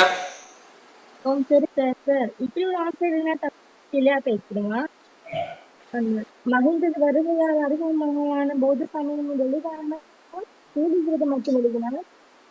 சாரி, மகிழ்ந்தது வருகையால் அறிமுகமான அந்த 3 சொல்லையும் எழுதினாங்க.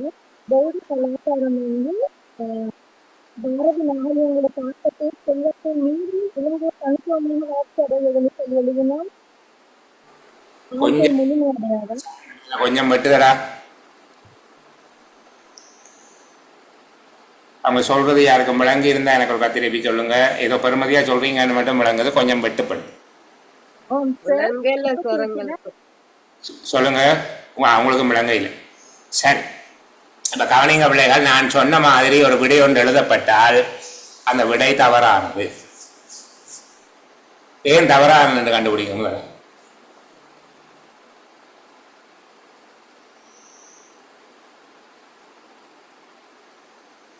ஏன் அது தவறானது என்று சொல்லி கண்டுபிடிங்க பிள்ளைகள். மஹிந்தர் வருகையினால் இலங்கையில் அறிமுகமான, அவ்வளத்தையும் வாசிங்க. மஹிந்தர் வருகையினால் இலங்கையில் அறிமுகமான என்று சொல்லப்படுகிற விடயம் என்னத்துக்கு முன்னுக்கு சொல்லப்படுகிறது? எந்த சொல்லுக்கு முன்னுக்கு சொல்றீங்க? பௌத்த கலாச்சாரம்.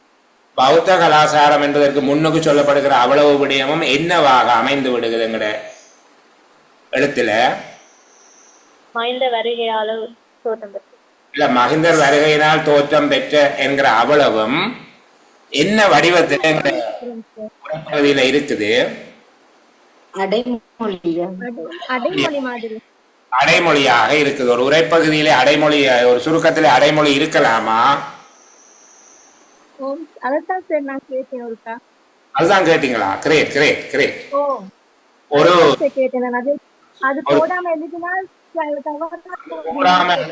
மஹிந்தர் வருகையினால அறிமுகமானது என்கிற முக்கியமான ஒரு கருத்து அடிபட்டு போகுதே.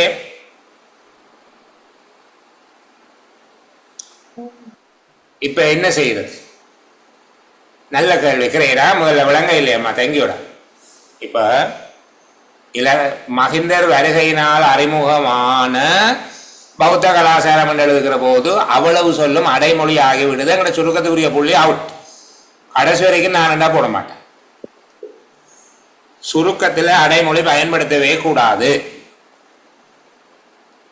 ஆனால் இங்க அடைமொழிதான் பிரதானமாக எழுதியிருக்கிறோம். இப்ப நாங்கள் இதே விடயத்தை அடைமொழியாக இல்லாமல் ஒரு கருத்தாக மாற்றுகிற உபாயம் எங்களுக்கு தெரிய வேணும், நுட்பம் தெரிய வேணும்.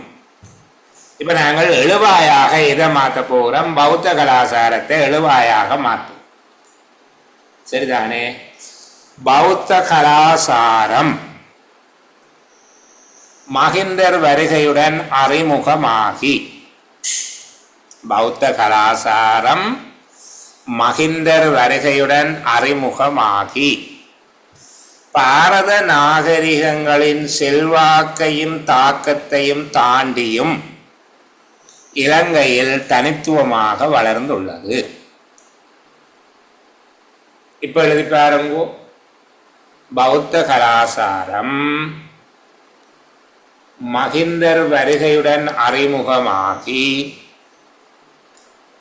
பௌத்த கலாச்சாரம் மகிந்தர் வருகையுடன் அறிமுகமாகி பாரத நாகரிகங்களின் செல்வாக்கு தாக்கத்தையும் மீறி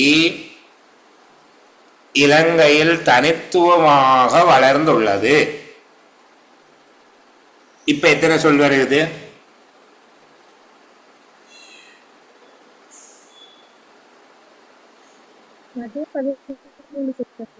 அது 13 வருதா? சரி, இப்ப பாருங்க, மகிந்தருடைய வருகைங்கிற முக்கியமான விடயத்தை நாங்கள் கருத்துக்குள்ள சேர்த்துட்டோம், எங்களோட வசனத்துல சேர்த்துட்டோம். இப்ப அது அடைமொழியாக மாறி இருக்குதா? இப்ப அது அடைமொழியா?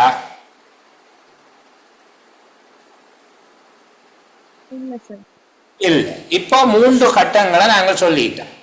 அதாவது பௌத்த கலாச்சாரமும் இலங்கையும் என்பது தொடர்பான 3 கட்டங்கள் எங்களுடைய வசனத்துக்குள்ள இருக்கு. ஒன்று மகிந்தர் வருகையுடன் அறிமுகமாகிறது, இரண்டாவது இந்திய பாரத நாகரிகங்களின் தாக்கம் செல்வாக்குக்கு உட்படுகிறது, மூன்றாவது அது தனித்துவமாக வளர்ந்திருக்கிறது. 3 கருத்தும் இங்க சொல்லப்பட்ட 3 கருத்தில இருந்தும் முரண்படாமல் அதை அப்படியே நாங்கள் எங்களோட வசனத்துல கொடுத்துருக்கோம். இப்ப விளங்குதா? தனி வாக்கியத்துல சுருக்கம் எழுதுறது விளையாட்டு இல்லை. மேனேஜ் பண்ணி ஒரு மாதிரி மகிந்தர் வருகையுடன் அறிமுகமானதுன்னு எழுதினோன்னு எல்லாருக்கும் சந்தோஷமா சரி சரி நாங்கள் உள்ளடக்கிடும். கருத்து உள்ளடக்கிறோம் என்ற பேர்ல நாங்கள் எங்களுடைய புள்ளிகளை இழக்க பார்த்தோம். கருத்தை உள்ளடக்கிறோம் என்று சொல்லி போட்டு மகிந்தர் வருகையுடன் அறிமுகமான பௌத்த கலாச்சாரம் என்று எழுதின உடனே அடைமொழியாக அவ்வளவு மாறி ஒரு கருத்து, ஒரு பிரதானமான கருத்து எங்களுடைய வசனத்துல ஒரு அடைமொழியாக தோற்றம் பெற்று எங்களுக்கு இருந்த அவ்வளவு திறன்களையும் இல்லாதவர்களாக அவைக்கு காட்டியிருக்கும். அந்த எக்ஸாமினருக்கு இதுக்கு ஒரு திறனே இல்லை. அதே விடயத்தை நாங்கள் பாருங்க, பௌத்த கலாச்சாரம் என்று முன்னுக்கு எழுவாயாக மாற்றிவிட்டு 3 படிமுறைகளையும் அழகாக சொல்லுகிறேன். பௌத்த கலாச்சாரத்தினுடைய 3 படிமுறைகள்: மகிந்தர் வருகையுடன் அறிமுகமாகிறது, பாரத நாகரிகங்களின் செல்வாக்கு தாக்கத்துக்கு உட்படுகிறது, ஆனாலும் தனித்துவமாக வளர்கிறது. இந்த 3 கருத்து தான் இந்த உரைப்பகுதியில இருக்கு. நான் கோடு போட்டிருக்கிற இடத்த கவனிங்க பிள்ளைகள். சிவப்பு கோடு போட்டிருக்கேன். முதலாவது சிவப்பு கோட்டுக்கு மேலே இருக்கிறது பௌத்த கலாச்சாரம் மகிந்தர் வருகையுடன் அறிமுகமாகிறது. இரண்டாவது பாரத நாகரிகங்கள். அது எந்த காலப்பகுதியில் அந்த பீரியட் எல்லாம் சொல்ல தேவையில்லை, சுருக்கத்தில் சரிதானே. பாரத நாகரிகங்களின் செல்வாக்கு தாக்கத்துக்கு உட்படுகிறது. மூன்றாவது ஆனாலும் தனித்துவமாக வளர்ந்திருக்கிறது. 3 கருத்துக்கள் சொல்லப்பட்டிருக்கா இல்லையா? விளங்குதா? விளங்குதா பிள்ளைகள்? இந்த 3 கருத்து புரிஞ்சு கொள்றதுக்கு எவ்வளவு சிரமப்பட்டிருக்கிறோம். இப்ப பாருங்க, இப்ப சின்னதாக கிடக்குது இந்த பந்திய பாகாட. ஐயோ, இதுதானா இவ்வளவு நேரமா இருந்தது? சரியா? 3 பிரதானமான கருத்துக்கள், 3 படிமுறைகள். இது பிரதானமான கருத்துன்ற வார்த்தையை நான் தவிர்த்துக் கொள்ளுகிறேன். பௌத்த கலாச்சாரம் இலங்கையில் வேறு ஒன்றிய 3 கட்டங்களை சொல்லுகிறார். ஒன்று அறிமுக கட்டம், இரண்டாவது இந்தியாவின் தாக்கத்தினால் அது அல்லாடிய கட்டம், மூன்றாவது அதையும் தாண்டி அது நிலைபெறான கட்டம். இந்த 3 கட்டங்களை அழகாக விவரிப்பது இந்த உரையாசிரியருடைய நோக்கமாக இருக்கிறது. இப்ப இந்த பந்தியை யாராவது கேள்வி கேட்டா, இந்த ஒரு பந்தியை வச்சு இவ்வளவு கிட்டத்தட்ட இவ்வளவு நேரம் கழிக்கிறோம், 1 மணி நேரம் கழிக்கிறோம். இப்ப இந்த பந்தியை யாராவது எங்கள்கிட்ட கேள்வி கேட்டா, உரையாசிரியருடைய நோக்கம் என்ன என்று கேட்டால் சாராம்சத்தை எழுத மாட்டேன். சரிதானே? பௌத்த கலாச்சாரம் இலங்கையில் நிலைவேறடைந்த அல்லது நிலைநிறுத்தப்பட்ட வரலாற்றை பேசுவது அவருடைய நோக்கமாக இருக்கு. அல்லது பௌத்த கலாச்சாரம் இலங்கையில் நிலை பெற்ற படிமுறைகளை பேசுவது இதனுடைய நோக்கம். கருத்தில்லை. உரையாசிரியர் இந்த உரைப்பகுதி எழுதின நோக்கம் என்ன? பௌத்த கலாச்சாரம் இலங்கையில் நிலை பெற்றது, ஸ்டேபிளாயிட், நிலை பெற்ற படிமுறையை விவரிப்பது. அதை எப்படி விவரிக்கிறார் என்று சொல்லி நாங்கள் அடுத்ததாக இதனுடைய கருத்தை கேட்டால், உரையாசிரியர் கூறுகின்ற பிரதான கருத்து என்ன? பௌத்த கலாச்சாரம் மகிந்த தேரரால் அறிமுகம் செய்யப்பட்டு இந்திய தாக்கத்தினாலே, பாரத நாகரிகங்களின் செல்வாக்கினால் தாக்கத்தினால் பாதிக்கப்பட்டு அல்லது தாக்கத்துக்கு உட்பட்டு, பாதிக்கப்பட்ட என்ற வார்த்தையை விடுவோம், அங்க அப்படித்தான் சொல்லியிருக்கார், தாக்கம் தான் சொல்லியிருக்கிறார். பாரத நாகரிகங்களின் செல்வாக்குக்கும் தாக்கத்துக்கும் உட்பட்டும், மூன்றாவது இலங்கையில் அது தனித்துவமாக வளர்ந்தது. ஒரு உரைப்பகுதியை இப்படி பார்க்க வேணும் என்றதுக்காகத்தான் இவ்வளவு நேரம் எடுத்து விளங்கப்படுத்தியிருக்கேன். யாருக்காவது கவலை இருந்தால் டோன்ட் வரி, பி ஹேப்பியா. சரி, நாங்கள் அடுத்த ஏரியாவுக்கு போகலாம். இன்னும் ஒரு ஏரியா இருக்கு, இன்னும் இந்த பந்தி முடியே. இலங்கையில் ஏற்பட்ட மாபெரும் கலாசார புரட்சி. இந்த புரட்சி என்கிற வார்த்தைக்கு ஒரு அர்த்தம் இருக்கு. புரட்சி என்றால் சண்டையெல்லாம் நடந்து வெடிகுண்டு போட்டு அப்படி நடக்கிறதுக்கு பேர் புரட்சி அல்ல. சரிதானே? அப்படியும் புரட்சி நடக்கலாம். பிரான்சிய புரட்சி என்றெல்லாம் படிச்சிருக்கிறோம். புரட்சி என்கிற வார்த்தையினுடைய சரியான பொருள் விரைவான பெரியதொரு மாற்றம். சரிதானே? ரெவல்யூஷன் என்கிற ஆங்கில வார்த்தையினுடைய பொருள் அதுதான். வேகமான மாற்றம், கடும் வேகம். சரிதான், கடும் வேகம். அதே போல பெரிய அளவு புரட்டி போட்ட மாற்றம், நிலைமையை தலைகீழாக புரட்டி போட்ட மாற்றம் எதுவோ அது புரட்சி. புரட்சிங்கிறது தலைகீழாக நிலைமையை புரட்டி போடுகிறது. அது எப்படி நிகழ வேணும்? அந்த மாற்றம் வேகமாக நடக்கணும், பெருமளவில் நடக்கும், பின்னும் பெருசா இருக்கணும். அந்த மாதிரி சின்ன மாற்றமாக இருக்கும், பின்னும் பெரிய மாற்றமாக, நிலைமை தலைகளாக புரட்டி போடுகிற மாற்றமாக இருக்கும். இங்க உரையாசிரியர் இலங்கையில் ஏற்பட்ட மாபெரும் கலாச்சார புரட்சி என்பதன் மூலமாக சொல்ல வருவது என்ன? இலங்கை மக்களினுடைய சமயம், மொழி, இலக்கியம், கலை சிற்பங்கள் போன்ற கலாச்சாரத்தில், இலங்கை மக்களினுடைய கலாச்சாரத்தில் மகிந்த தேரனுடைய வருகை காரணமாக, இலங்கை மக்களினுடைய கலாச்சாரத்தில் மகிந்த தேரனுடைய வருகை காரணமாக விரைவானதும் பெரிய அளவிலானதுமான, விரைவானதும் மிக பிரமாண்டமானதுமான ஒரு மாற்றம் நிகழ்ந்தது என்பதை பேசுகிறேன். உரையாசிரியர் இந்த விஷயத்தை சொல்ல வருகிறார். எப்படி? மகிந்த தேரருடைய வருகையின் காரணமாக இலங்கை மக்கள் அல்லது இலங்கையினுடைய கலாச்சாரத்தில் மிக பிரமாண்டமான விரைவான ஒரு மாற்றம் ஏற்பட்டது என்பதை குறிப்பிடுகிறார். இப்படி எழுதினால் உங்களுக்கு எங்க புள்ளி தராம போகிறது. ஆனால் அதுக்காக 1 மணி அலைஞ்செலவழிச்சு ஒரு பந்தியை வாசிக்கிறார். மகிந்த தேரன் வருகை என்று சொல்லாம புத்த சமயத்துக்கு வருகை சார். திருப்பி சொல்லுங்க. மகிந்த தேரன் வருகைன்னு சொல்லாம புத்த சமயத்தின் வருகைன்னு சொன்னா இல்லையா சார்?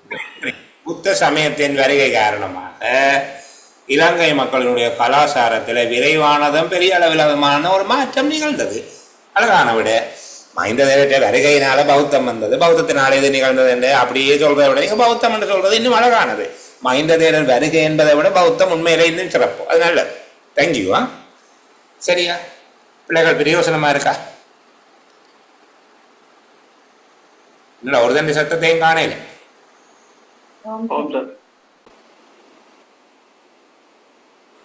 சரி பிள்ளைகள், 9வது உரைப்பகுதியை தொடர்ந்து பார்ப்போம். கொரோனா வைரஸ் காரணமாக ஏற்கனவே நுழைவு கட்டுப்பாடுகளை விதித்த குறிப்பிட்ட நாடுகளுக்கு ஒத்துழைப்பை விரிவுபடுத்தும் நடவடிக்கை ஒன்றாக இலங்கை வெளிநாட்டு வேலைவாய்ப்பு பணியகம் வெளிநாட்டு வேலைவாய்ப்பிற்காக வெளிச்செல்லும் இலங்கையர்கள் மீது கட்டுப்பாடொன்றை விதித்திருந்தது. நாட்டிற்குள் நோய் பரவுதலை தடுப்பதற்காக பாடசாலைகள், தனியார் கல்வி வகுப்புகள், ஞாயிறு பாடசாலை மற்றும் பல்கலைக்கழகங்கள் தற்காலிகமாக மூடப்பட்டிருந்தன. கோவிட்-19 பரவுதலை தடை செய்வதற்காக சுய தனிமைப்படுத்தல்கள் மற்றும் சமூக இடைவெளி நடைமுறைகள் கடுமையாக நடைமுறைப்படுத்தப்பட்டன. அவசரகால சிகிச்சைகளை சந்திக்கும் வகையில் நாடு முழுவதும் மொத்தமாக 24 அரச வைத்தியசாலைகள் தயார்படுத்தப்பட்டிருந்த அதே வேளை கோவிட்-19 சந்தேகத்திற்கு இடமான நோயாளிகளுக்கு இடமளிக்கும் வகையில் 12 வைத்தியசாலைகள் தயார் நிலையில் இருந்தது. சரி, திரும்ப நாங்கள் வாசிப்போம். கொரோனா வைரஸ் தொற்று காரணமாக ஏற்கனவே நுழைவு கட்டுப்பாடுகளை விதித்த குறிப்பிட்ட நாடுகளுக்கு ஒத்துழைப்பை விரிவுபடுத்த நடவடிக்கை ஒன்றாக இலங்கை வெளிநாட்டு வேலைவாய்ப்பு பணியகம் வெளிநாட்டு வேலைவாய்ப்பிற்காக செல்லும் இலங்கையர்கள் மீது கட்டுப்பாடொன்றை விதித்திருந்தது. நாட்டிற்குள் நோய் பரவுதலை தடுப்பதற்காக பாடசாலைகள், தனியார் கல்வி வகுப்புகள், ஞாயிறு பாடசாலை மற்றும் பல்கலைக்கழகங்கள் தற்காலிகமாக மூடப்பட்டிருந்தன. கோவிட்-19 பரவுதலை தடை செய்வதற்காக சுய தனிமைப்படுத்தல்கள் மற்றும் சமூக இடைவெளி நடைமுறைகள் கடுமையாக நடைமுறைப்படுத்தப்பட்டன. அவசர கால சிகிச்சைகளை சந்திக்கும் வகையில் நாடு முழுவதும் மொத்தமாக 24 அரச வைத்தியசாலைகள் தயார்படுத்தப்பட்டிருந்த அதே வேளை கோவிட்-19 சந்தேகத்திற்கு இடமான நோயாளிகளுக்கு இடமளிக்கும் வகையில் 12 வைத்தியசாலைகள் தயார் நிலையில் இருந்தது. இதில் 4 வசனங்கள் இருக்கு. இந்த உரைப்பகுதி 4 வசனங்களை கொண்ட. இதில் 1, இந்த பகுதியில் 2, இந்த பகுதியில் 3, அதுக்கு கீழே 4, இந்த பகுதியோடு சேர்த்து 4 வசனங்களை கொண்டதான ஒரு உரைப்பகுதி ஒன்றை நாங்கள் பார்க்க நம்ம ஸ்க்ரீன்லேயே வச்சிருந்தபடியால் நீங்கள் முதலும் வாசித்திருப்பீங்கள் என்று நம்புகிறேன்.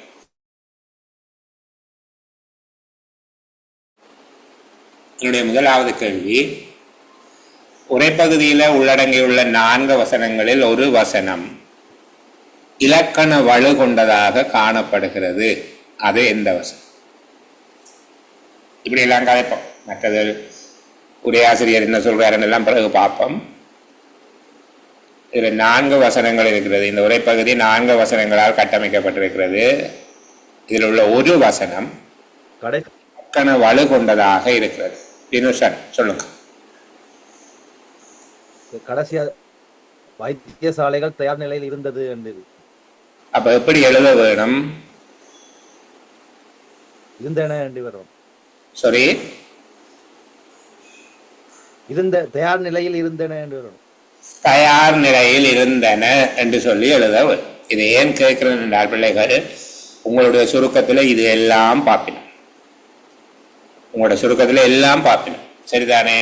எழுவாய் பன்மையில் இருந்தால் பயனில பன்மையில் இருக்கிறதா எல்லாம் பார்ப்பாங்க. காலம் பார்ப்பாங்க. சரிதானே? எண், இடம், திணை, காலம் எல்லாம் பார்ப்போம். அப்போ இதுல எண் வலு ஒன்று இருக்கு. பன்மையில எழுவாய் இருக்குது, ஒருமையில பயனிலை இருக்கு. தயார் நிலையில் இருந்தன என்று சொல்லி இருக்க வரும். சரி, அடுத்தது ஆம் இல்லை நிச்சயிக்க முடியாது என்கிற மாதிரியான கேள்விக்கு போவோமே. இப்போதைக்கு நிச்சயிக்க முடியாது வேண்டாம், ஆம் இல்லை என்பதோட வச்சுக் கொள்வோம். இலங்கை வெளிநாட்டு வேலைவாய்ப்பு பணியகத்தினால் மேற்கொள்ளப்பட்ட 4 நடவடிக்கைகள் இந்த உரைப்பகுதியில் கூறப்பட்டிருக்கிறது.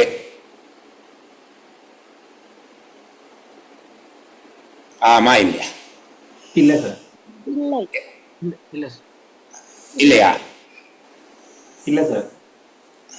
இலங்கை வெளிநாட்டு வேலைவாய்ப்பு பணியகத்தினால் மேற்கொள்ளப்பட்ட 4 நடவடிக்கைகள் இங்கு குறிப்பிடப்பட்டிருக்கிறது.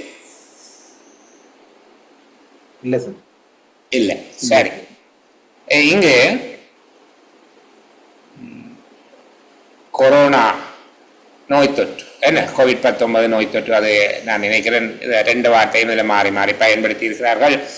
கொரோனா வைரஸ் தொற்று, COVID-19 பரவுதல், 2 வார்த்தையும் மாறி மாறி சொல்லப்பட்டிருக்கு. 2ம் ஒன்றுதான் என்கிறத நாங்கள் எங்களை பொதறிவை வச்சு தான்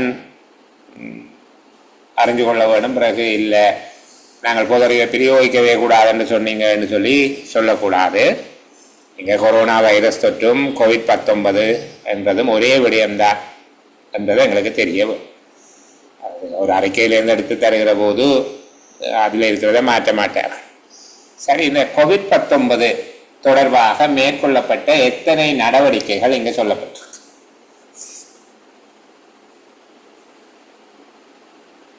COVID-19 தொடர்பாக மேற்கொள்ளப்பட்ட எத்தனை நடவடிக்கைகள் இங்கே சொல்லப்பட்டிருக்கு?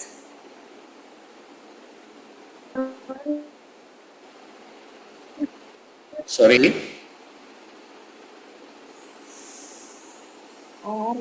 4 விடயங்கள் 4 நடவடிக்கைகள் சொல்லப்பட்டிருக்கு. சரிதானே? இங்கே கூறப்பட்டிருக்கக்கூடிய 4 நடவடிக்கைகளையும் எவ்வாறு எத்தனை விதமாக வகைப்படுத்த?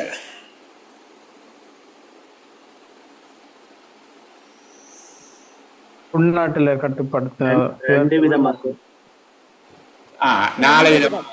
அப்படியாது 4 வகையும் சொல்லுங்க. நடவடிக்கைகள் மேற்கொள்ளப்பட்ட நடவடிக்கைகளுடைய 4 வகைகளும் என்னென்னு?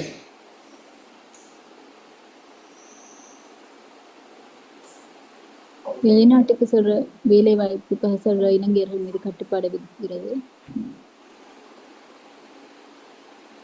சரி, கொஞ்சம் எளிமையாக்கும். வேற மாதிரி வருவோமே. நாட்டின் உள்ளே நோய் பரவுதலை தடுப்பதற்காக மேற்கொள்ளப்பட்ட நடவடிக்கைகளை நாட்டின் உள்ளே நோய் பரவுதலை தடுப்பதற்காக மேற்கொள்ளப்பட்ட நடவடிக்கைகளை யாருன்னு சொல்லலாம்?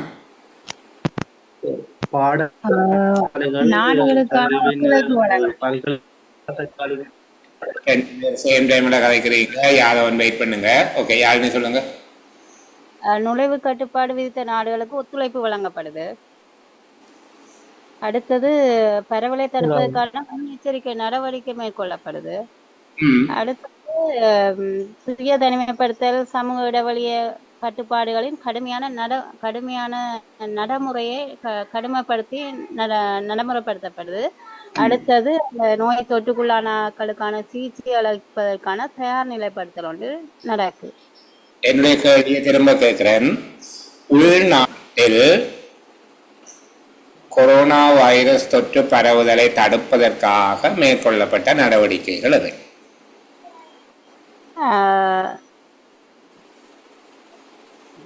பாடசாலை தற்காலிகமாக பல்கலைக்கழகங்கள் எல்லாம் தற்காலிகமா மூடப்படும். கல்வி நிறுவனங்கள் சமூக இடைவெளி சேம் டைம்ல எல்லாரும் கதைச்சால் ஒன்றும் விளங்குது இல்ல. யாதவனுக்கு வாய்ப்பு கொடுப்போம், சொல்லுங்க. நான் சொன்னா மைக்க ஒன் பண்ணி வச்சிருங்க. நான் சொல்லுகிற ஆள் மட்டும் கதைங்க. நீங்க 4 பேர் 5 பேர் ஒரே நேரத்தில் கதைச்சால் எனக்கு விளங்கி கொள்ள கஷ்டம். இப்ப ஒருத்தரும் வரை இல்லை. சரி, இதுல 4 விஷயம் இருக்கு சார். அதுல 2 வகைப்படுத்தலாம். உள்நாடு, வெளிநாடுன்னு சார். வெளிநாடு சம்பந்தமா சார், வெளிநாட்டுக்கு வேலை போற ஆட்கள் மீது கட்டுப்பாடு விதிக்கப்படுது வெளிநாட்டு வேலை வாய்ப்பு பணியாற்றாக. சரி, உள்நாட்டுல 3 விஷயம் சார். முதல்ல நோய் பரவலை தடுக்கிறதுக்காக பாடசாலைகள், கல்வி நிலையங்கள், சண்டே ஸ்கூல், யூனிவர்சிட்டி எல்லாத்தையும் தற்காலிகமாக மூடின முதலாவது.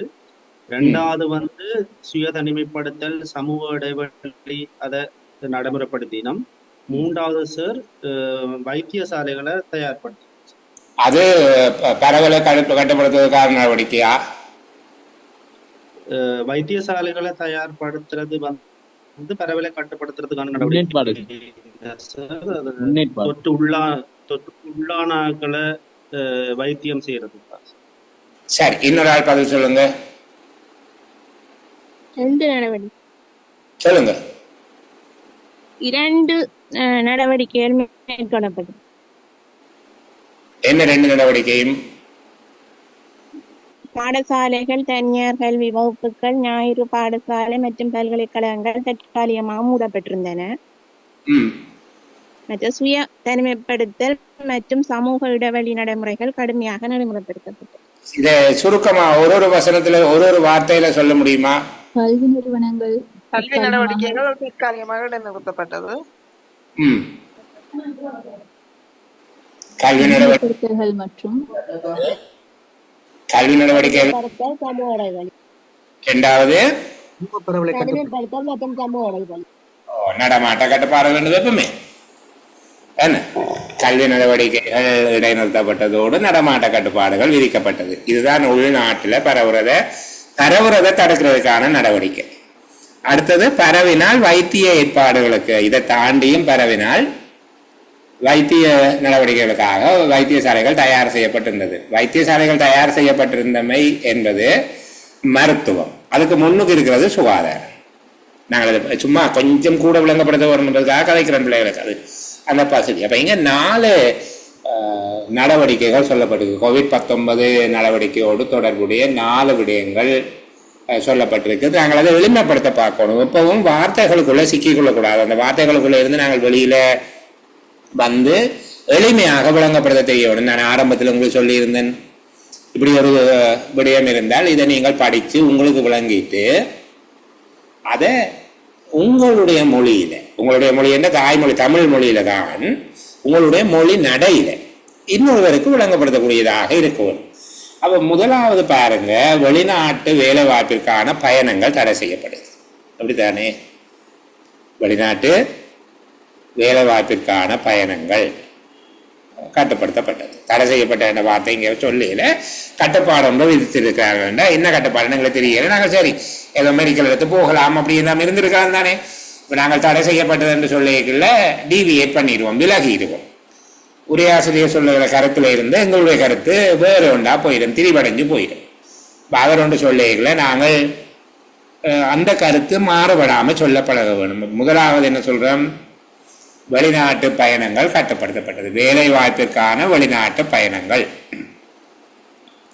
கட்டுப்படுத்தப்படுது. 2வது கல்வி நடவடிக்கைகள் இடைநிறுத்தம்.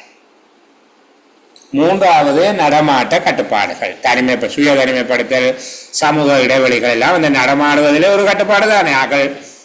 அங்க இங்க கண்டபடி தெரியல, அவர்கள் நடமாடுவதில் கட்டுப்பாடு, சுய தனிமைப்படுத்தல்கள் மற்றும் சமூக இடைவெளி. 4வது சிகிச்சை ஏற்பாடுகள், சிகிச்சைக்கான ஏற்பாடுகள். இந்த 4 விடயங்கள் செய்யப்பட்டது.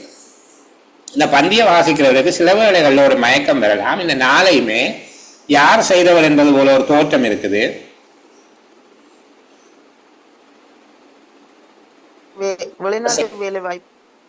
வெளிநாட்டு வேலை வாய்ப்பு பணியாக தான் இந்த 4ஐயும் செய்தது என்பது போல ஒரு தோற்றம் வரும். 3 நடவடிக்கைகள் செய்தது யார் என்று உரிமை கோரப்படவில்லை.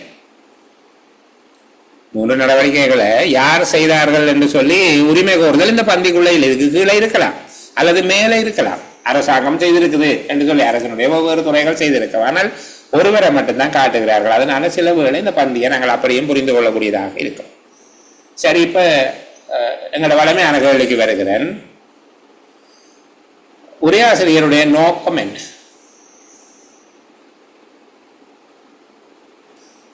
எனக்கு சாராம்சம் சொல்லக்கூடாது. இனியும் சாராம்சத்துக்கும் நோக்கத்துக்கும் வித்தியாசம் தெரியாம இருந்தால் எனக்கு கோபம் வரும். அப்ப கோபம் வராம சொல்லணும். சொல்லுங்க.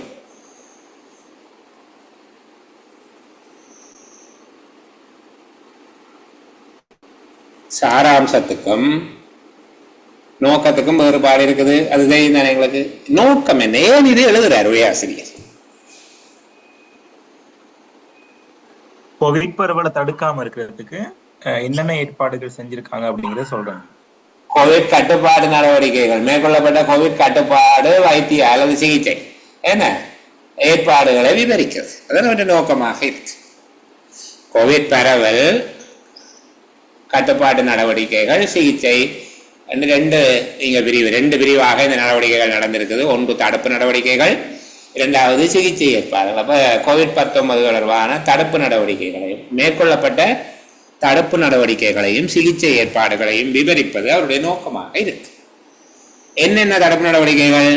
வெளிநாட்டு பயண கட்டுப்பாடு, கல்வி நடவடிக்கைகள் இடைநிறுத்தம், வெளிநாட்டு பயண கட்டுப்பாடு. 3 சொல்லு வந்துட்டு. வெளிநாட்டு பயண கட்டுப்பாடு. அடுத்தது கல்வி நடவடிக்கைகள் இடைநிறுத்தம், 6 சொல்லி இருக்கு. அடுத்தது நடமாட்ட கட்டுப்பாடுகள், 8 சொல்லு.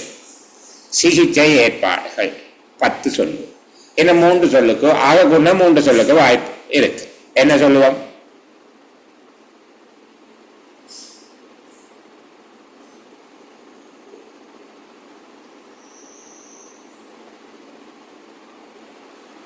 என்னைய COVID-19 தொடர்பில் COVID-19 ஒரு சொல்லு, தொடர்பில் ஒரு சொல்லு, கடைசியா செய்யப்பட்டிருந்தன என்று போடலாமா? 13 சொல்லுக்குள்ள நிக்கிறேன். அப்ப எங்களுக்கு காணும் என்ன? வெளிநாட்டு COVID-19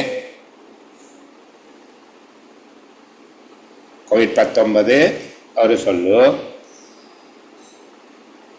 தொடர்பில் COVID-19 தொடர்பில் என்ன செய்யறோம்? வெளிநாட்டு பயண கட்டுப்பாடு. இரண்டாவது கல்வி நடவடிக்கைகளை இடைநிறுத்தம். மூன்றாவது நடமாட்ட கட்டுப்பாடுகள்.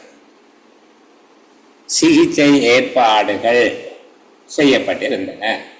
கொஞ்சம் கூட சொல்லுவார மாதிரி இருந்தால் இன்னும் குறைக்கலாம். COVID-19 தொடர்பில் பயண கட்டுப்பாடுகள், இந்த வெளிநாடு பயணம், வெளிநாடு என்பதை தவிர்த்து போட்டு பயண கட்டுப்பாடுகள், கல்வி நடவடிக்கைகளின் இடைநிறுத்தம், நடமாட்ட கட்டுப்பாடுகள் அல்லது பயண நடமாட்ட கட்டுப்பாடுகள் என்று எழுதலாம். சில வேளை வாசிக்கிறவர் அது ரெண்டையும் மேலே இருக்கிறதாக கருதிடுவார். அப்ப தனித்தனியா காட்டினாதான் அந்த ஸ்டெப்ல வரும். முதலாவது பயண கட்டுப்பாடு, இரண்டாவது கல்வி நடவடிக்கைகள் இடைநிறுத்தம், மூன்றாவது நடமாட்ட கட்டுப்பாடு. இந்த 3ஐயும் இந்த ஒழுங்குல என்பன. என்னென்ன கடைசியாக முடித்த நாங்கள் வசனம் எப்படி முடித்தோம்?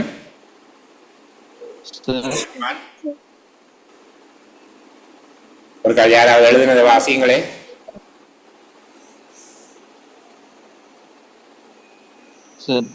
சார் வாசிக்கும் போது கீதாஞ்சனா ஒண்ணுல இருக்கிறீங்க, சொல்லலாமா? COVID-19 தொடர்பில் வெளிநாட்டு பயண கட்டுப்பாடு. இப்ப பாப்பண்ணாங்களே என்ன COVID-19 தடுப்பதற்கு, COVID-19 தடுப்பதற்கு பயண கட்டுப்பாடுகள், கல்வி நடவடிக்கைகளை இடைநிறுத்த, நடமாட கட்டுப்பாடுகள், சிகிச்சை ஏற்பாடுகள் செய்யப்பட்டிருந்தன அல்ல என்பன செய்யப்பட்டிருந்தன. இந்த என்பனவை தவிர்க்கிறதாக இருந்தால் மேல சிகிச்சை ஏற்பாடுகளுக்கு முன்னுக்கும் மற்றும் என்று போடலாம். 4 விஷயத்தை சொல்லிக்க 3 விஷயம் சொல்லி போட்டு 4வது சொல்றதுக்கு முன்பாக மற்றும் என்கிற வார்த்தையை சொல்லலாம். COVID-19 தடுப்பதற்கு என்று சொல்லி போட்டு பயண கட்டுப்பாடுகள், கல்வி நடவடிக்கைகள் இடைநிறுத்தம், நடமாட்ட கட்டுப்பாடுகள் மற்றும் சிகிச்சை ஏற்பாடுகள் செய்யப்பட்டிருந்தன என்பதாக விட எழுதலாம். இனி தடித்த எழுத்துல இருக்கிற சொற்றொடருக்கு விளக்கம் சொல்ல போகிறோம். நுழைவு கட்டுப்பாடுகளை விதித்த குறிப்பிட்ட நாடுகளுக்கு ஒத்துழைப்பை விரிவுபடுத்தும் நடவடிக்கை ஒன்றாக என்று சொல்லப்பட்டிருக்கு. நுழைவு கட்டுப்பாடுகளை விதித்த குறிப்பிட்ட நாடுகளுக்கு ஒத்துழைப்பை விரிவுபடுத்தும் நடவடிக்கை ஒன்றாக என்கிற அந்த தடித்த எழுத்திலான சொற்றொடரை அந்த பகுதியை வாசிக்கிற போது நீங்கள் என்ன விளங்கிக் கொள்ளுகிறீர்கள்? எனக்கு யாராவது பதில் சொல்லலாம். நுழைவு கட்டுப்பாடுகளை விதித்த குறிப்பிட்ட நாடுகளுக்கு ஒத்துழைப்பை விரிவுபடுத்தும் நடவடிக்கை ஒன்றாக என்கிறத வாசிக்கிற போது என்ன நீங்கள் விளங்கிக் கொள்ளுகிறீர்கள்?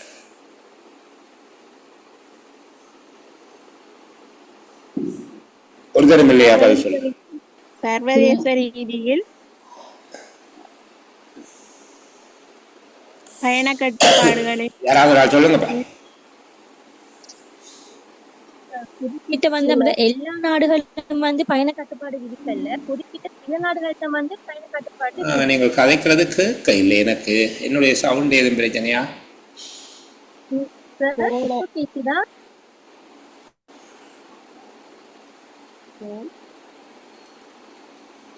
பயண கட்டுப்பாடுகளை சரி பிள்ளைகள் சொல்லுங்க. இந்த பகுதியை வாசிக்கிற போது யாரோ 2-3 பேர் கதைச்சிங்க. மைக் மட்டும்தான் வேலை செய்த மாதிரி தெரிஞ்சது, எனக்கு சவுண்ட் வேற இல்லை.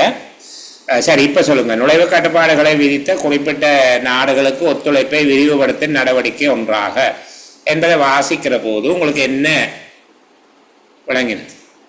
பாரம் கட்டளை எல்லா நாடுகளுக்கும் பரவலை பரவில்லை. 17 நாடுகள் தங்களோட நாட்டுக்கு வரலாற்று சில நாடுகளுக்கு சப்போர்ட் பண்ற மாதிரியான ஒரு வேலை செஞ்சிருக்காங்க. சரி, அப்ப இந்த விடயத்தை தான் நாங்கள் அதில் எழுத வேண்டும். அப்படி சொல்றாங்க, நுழைவு கட்டுப்பாடுகளை விதித்த குறிப்பிட்ட நாடுகளுக்கு ஒத்துழைப்பை விரிவுபடுத்தும் நடவடிக்கை ஒன்றாக. அப்ப நாங்கள் இதுக்கு ஒரு விளக்கத்தை சொல்ல போகிறோம். கொரோனா வைரஸ் பரவலை தடுப்பதற்காக பயண கட்டுப்பாடுகளை சில நாடுகள் விதித்திருந்தன. அவற்றிற்கு ஆதரவு வழங்கும் நோக்கில் இலங்கை வெளிநாட்டு வேலைவாய்ப்பு பணியகமும் அல்லது இலங்கையும் இலங்கையர்கள் வெளிநாட்டுக்கு பயணம் செய்வதில் கட்டுப்பாடுகளை விதித்தது. இதுதான் விஷயம். சரிதானே? அப்ப இந்த பந்தியோட தொடர்பு படுத்தி எழுதணும். நுழைவு கட்டுப்பாடுகளை விதித்த குறிப்பிட்ட நாடுகளுக்கு ஒத்துழைப்பை விரிவுபடுத்தும் நடவடிக்கை ஒன்றாக என்று சொல்லுகிற நேரத்தில் நீங்கள் அந்த விஷயத்தை வடிவா விளங்கப்படுத்தி அவருக்கு சொல்லணும். அப்படின்றால் கொரோனா வைரஸ் பரவலை கட்டுப்படுத்தும் நோக்கில் சில நாடுகள் அல்ல குறிப்பிட்ட நாடுகள் பயண கட்டுப்பாடுகளை விதித்திருந்தன.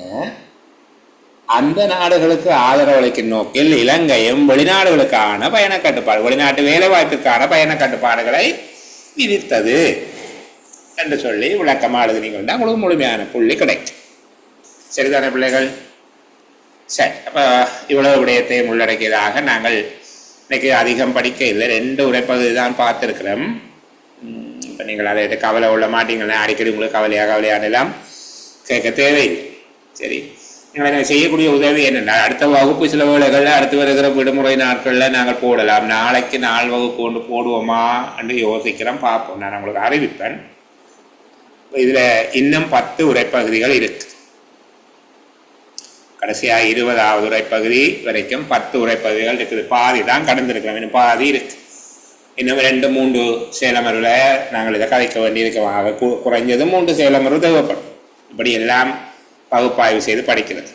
இப்போ நான் திரும்பவும் சொல்லுகிறேன், இது வெறுமனே தரப்பட்ட உரைப்பகுதிக்கான சாராம்சத்தை எழுதி தடித்த எழுத்திலான சொற்றொடருக்கு விளக்கம் எழுதுவது மட்டும் நாங்கள் படித்து கொண்டிருக்க இல்லை. இதை பார்த்துட்டு யாராவது ஓப்பன் எக்ஸாமுக்கு படிக்கிற பிள்ளைகள் கவலைப்படக்கூடாது. ஐயோ உங்களுக்கு இது வராது, உங்களுக்கு இப்படி கேள்வி வராது. சரிதானே? இப்படி கேள்வியெல்லாம் வராது. ஆனால் நான் சொல்லுகிற அவ்வளவும் அதனால தான் அப்படி பார்த்து கொண்டிருக்கிறோம். நீங்கள் அதை விட்டு கவலை கொள்ள தேவையில்லை. இல்லை இப்படி கேள்வி இல்லையா இருக்காண்டு இந்த தேர்தல் காலம் நிறைவடையும் வரையில் கொஞ்சம் எங்களுடைய வகுப்பில் ஒரு ஒழுக்க குறைவு காணப்படும். ரெகுலாரிட்டி இருக்காது. ஒழுக்க குறைவுன்றது நான் மோரலோ எதிக்ஸோ சொல்லுகிறேன். ஒரு ரெகுலர் இருக்காது. சில வேளைகளில் ஏதேனும் தடங்கல்கள் தாமதங்கள் இருக்கலாம். தேர்தலை அண்டிய வாரங்களில் வகுப்புகள் நடக்காது. நாங்கள் அடுத்து வருகிற விடுமுறை தினங்களில் வகுப்பு போடுவோம். திரும்பவும் உங்களுக்கு இருக்கக்கூடிய தயவு செய்து எல்லாரும் விடை எழுதி கொண்டு வா. இந்த பேப்பருக்குரிய விடைகளை எழுதாமல் வகுப்புக்கு வந்தால் எனக்கு ஒரு நட்டமும் இல்லை, உங்களுக்கு கிடைக்கிற பயன்கள் குறைவாக இருக்கும். சரி, இப்போ நாங்கள் இந்த அளவில் இன்றைய செயலமர்வை நிறைவு செய்து கொள்ளலாம். இன்னும் ஒரு நாள் திரும்ப சந்திக்கிற வரைக்கும் எல்லோருக்கும் நல்ல பொழுதுகள் அமைய வேணும் என்கிற பிரார்த்தனையோட எல்லோருக்கும் bye bye, good night. Bye sir, good night. Okay, good night எல்லாருக்கும்.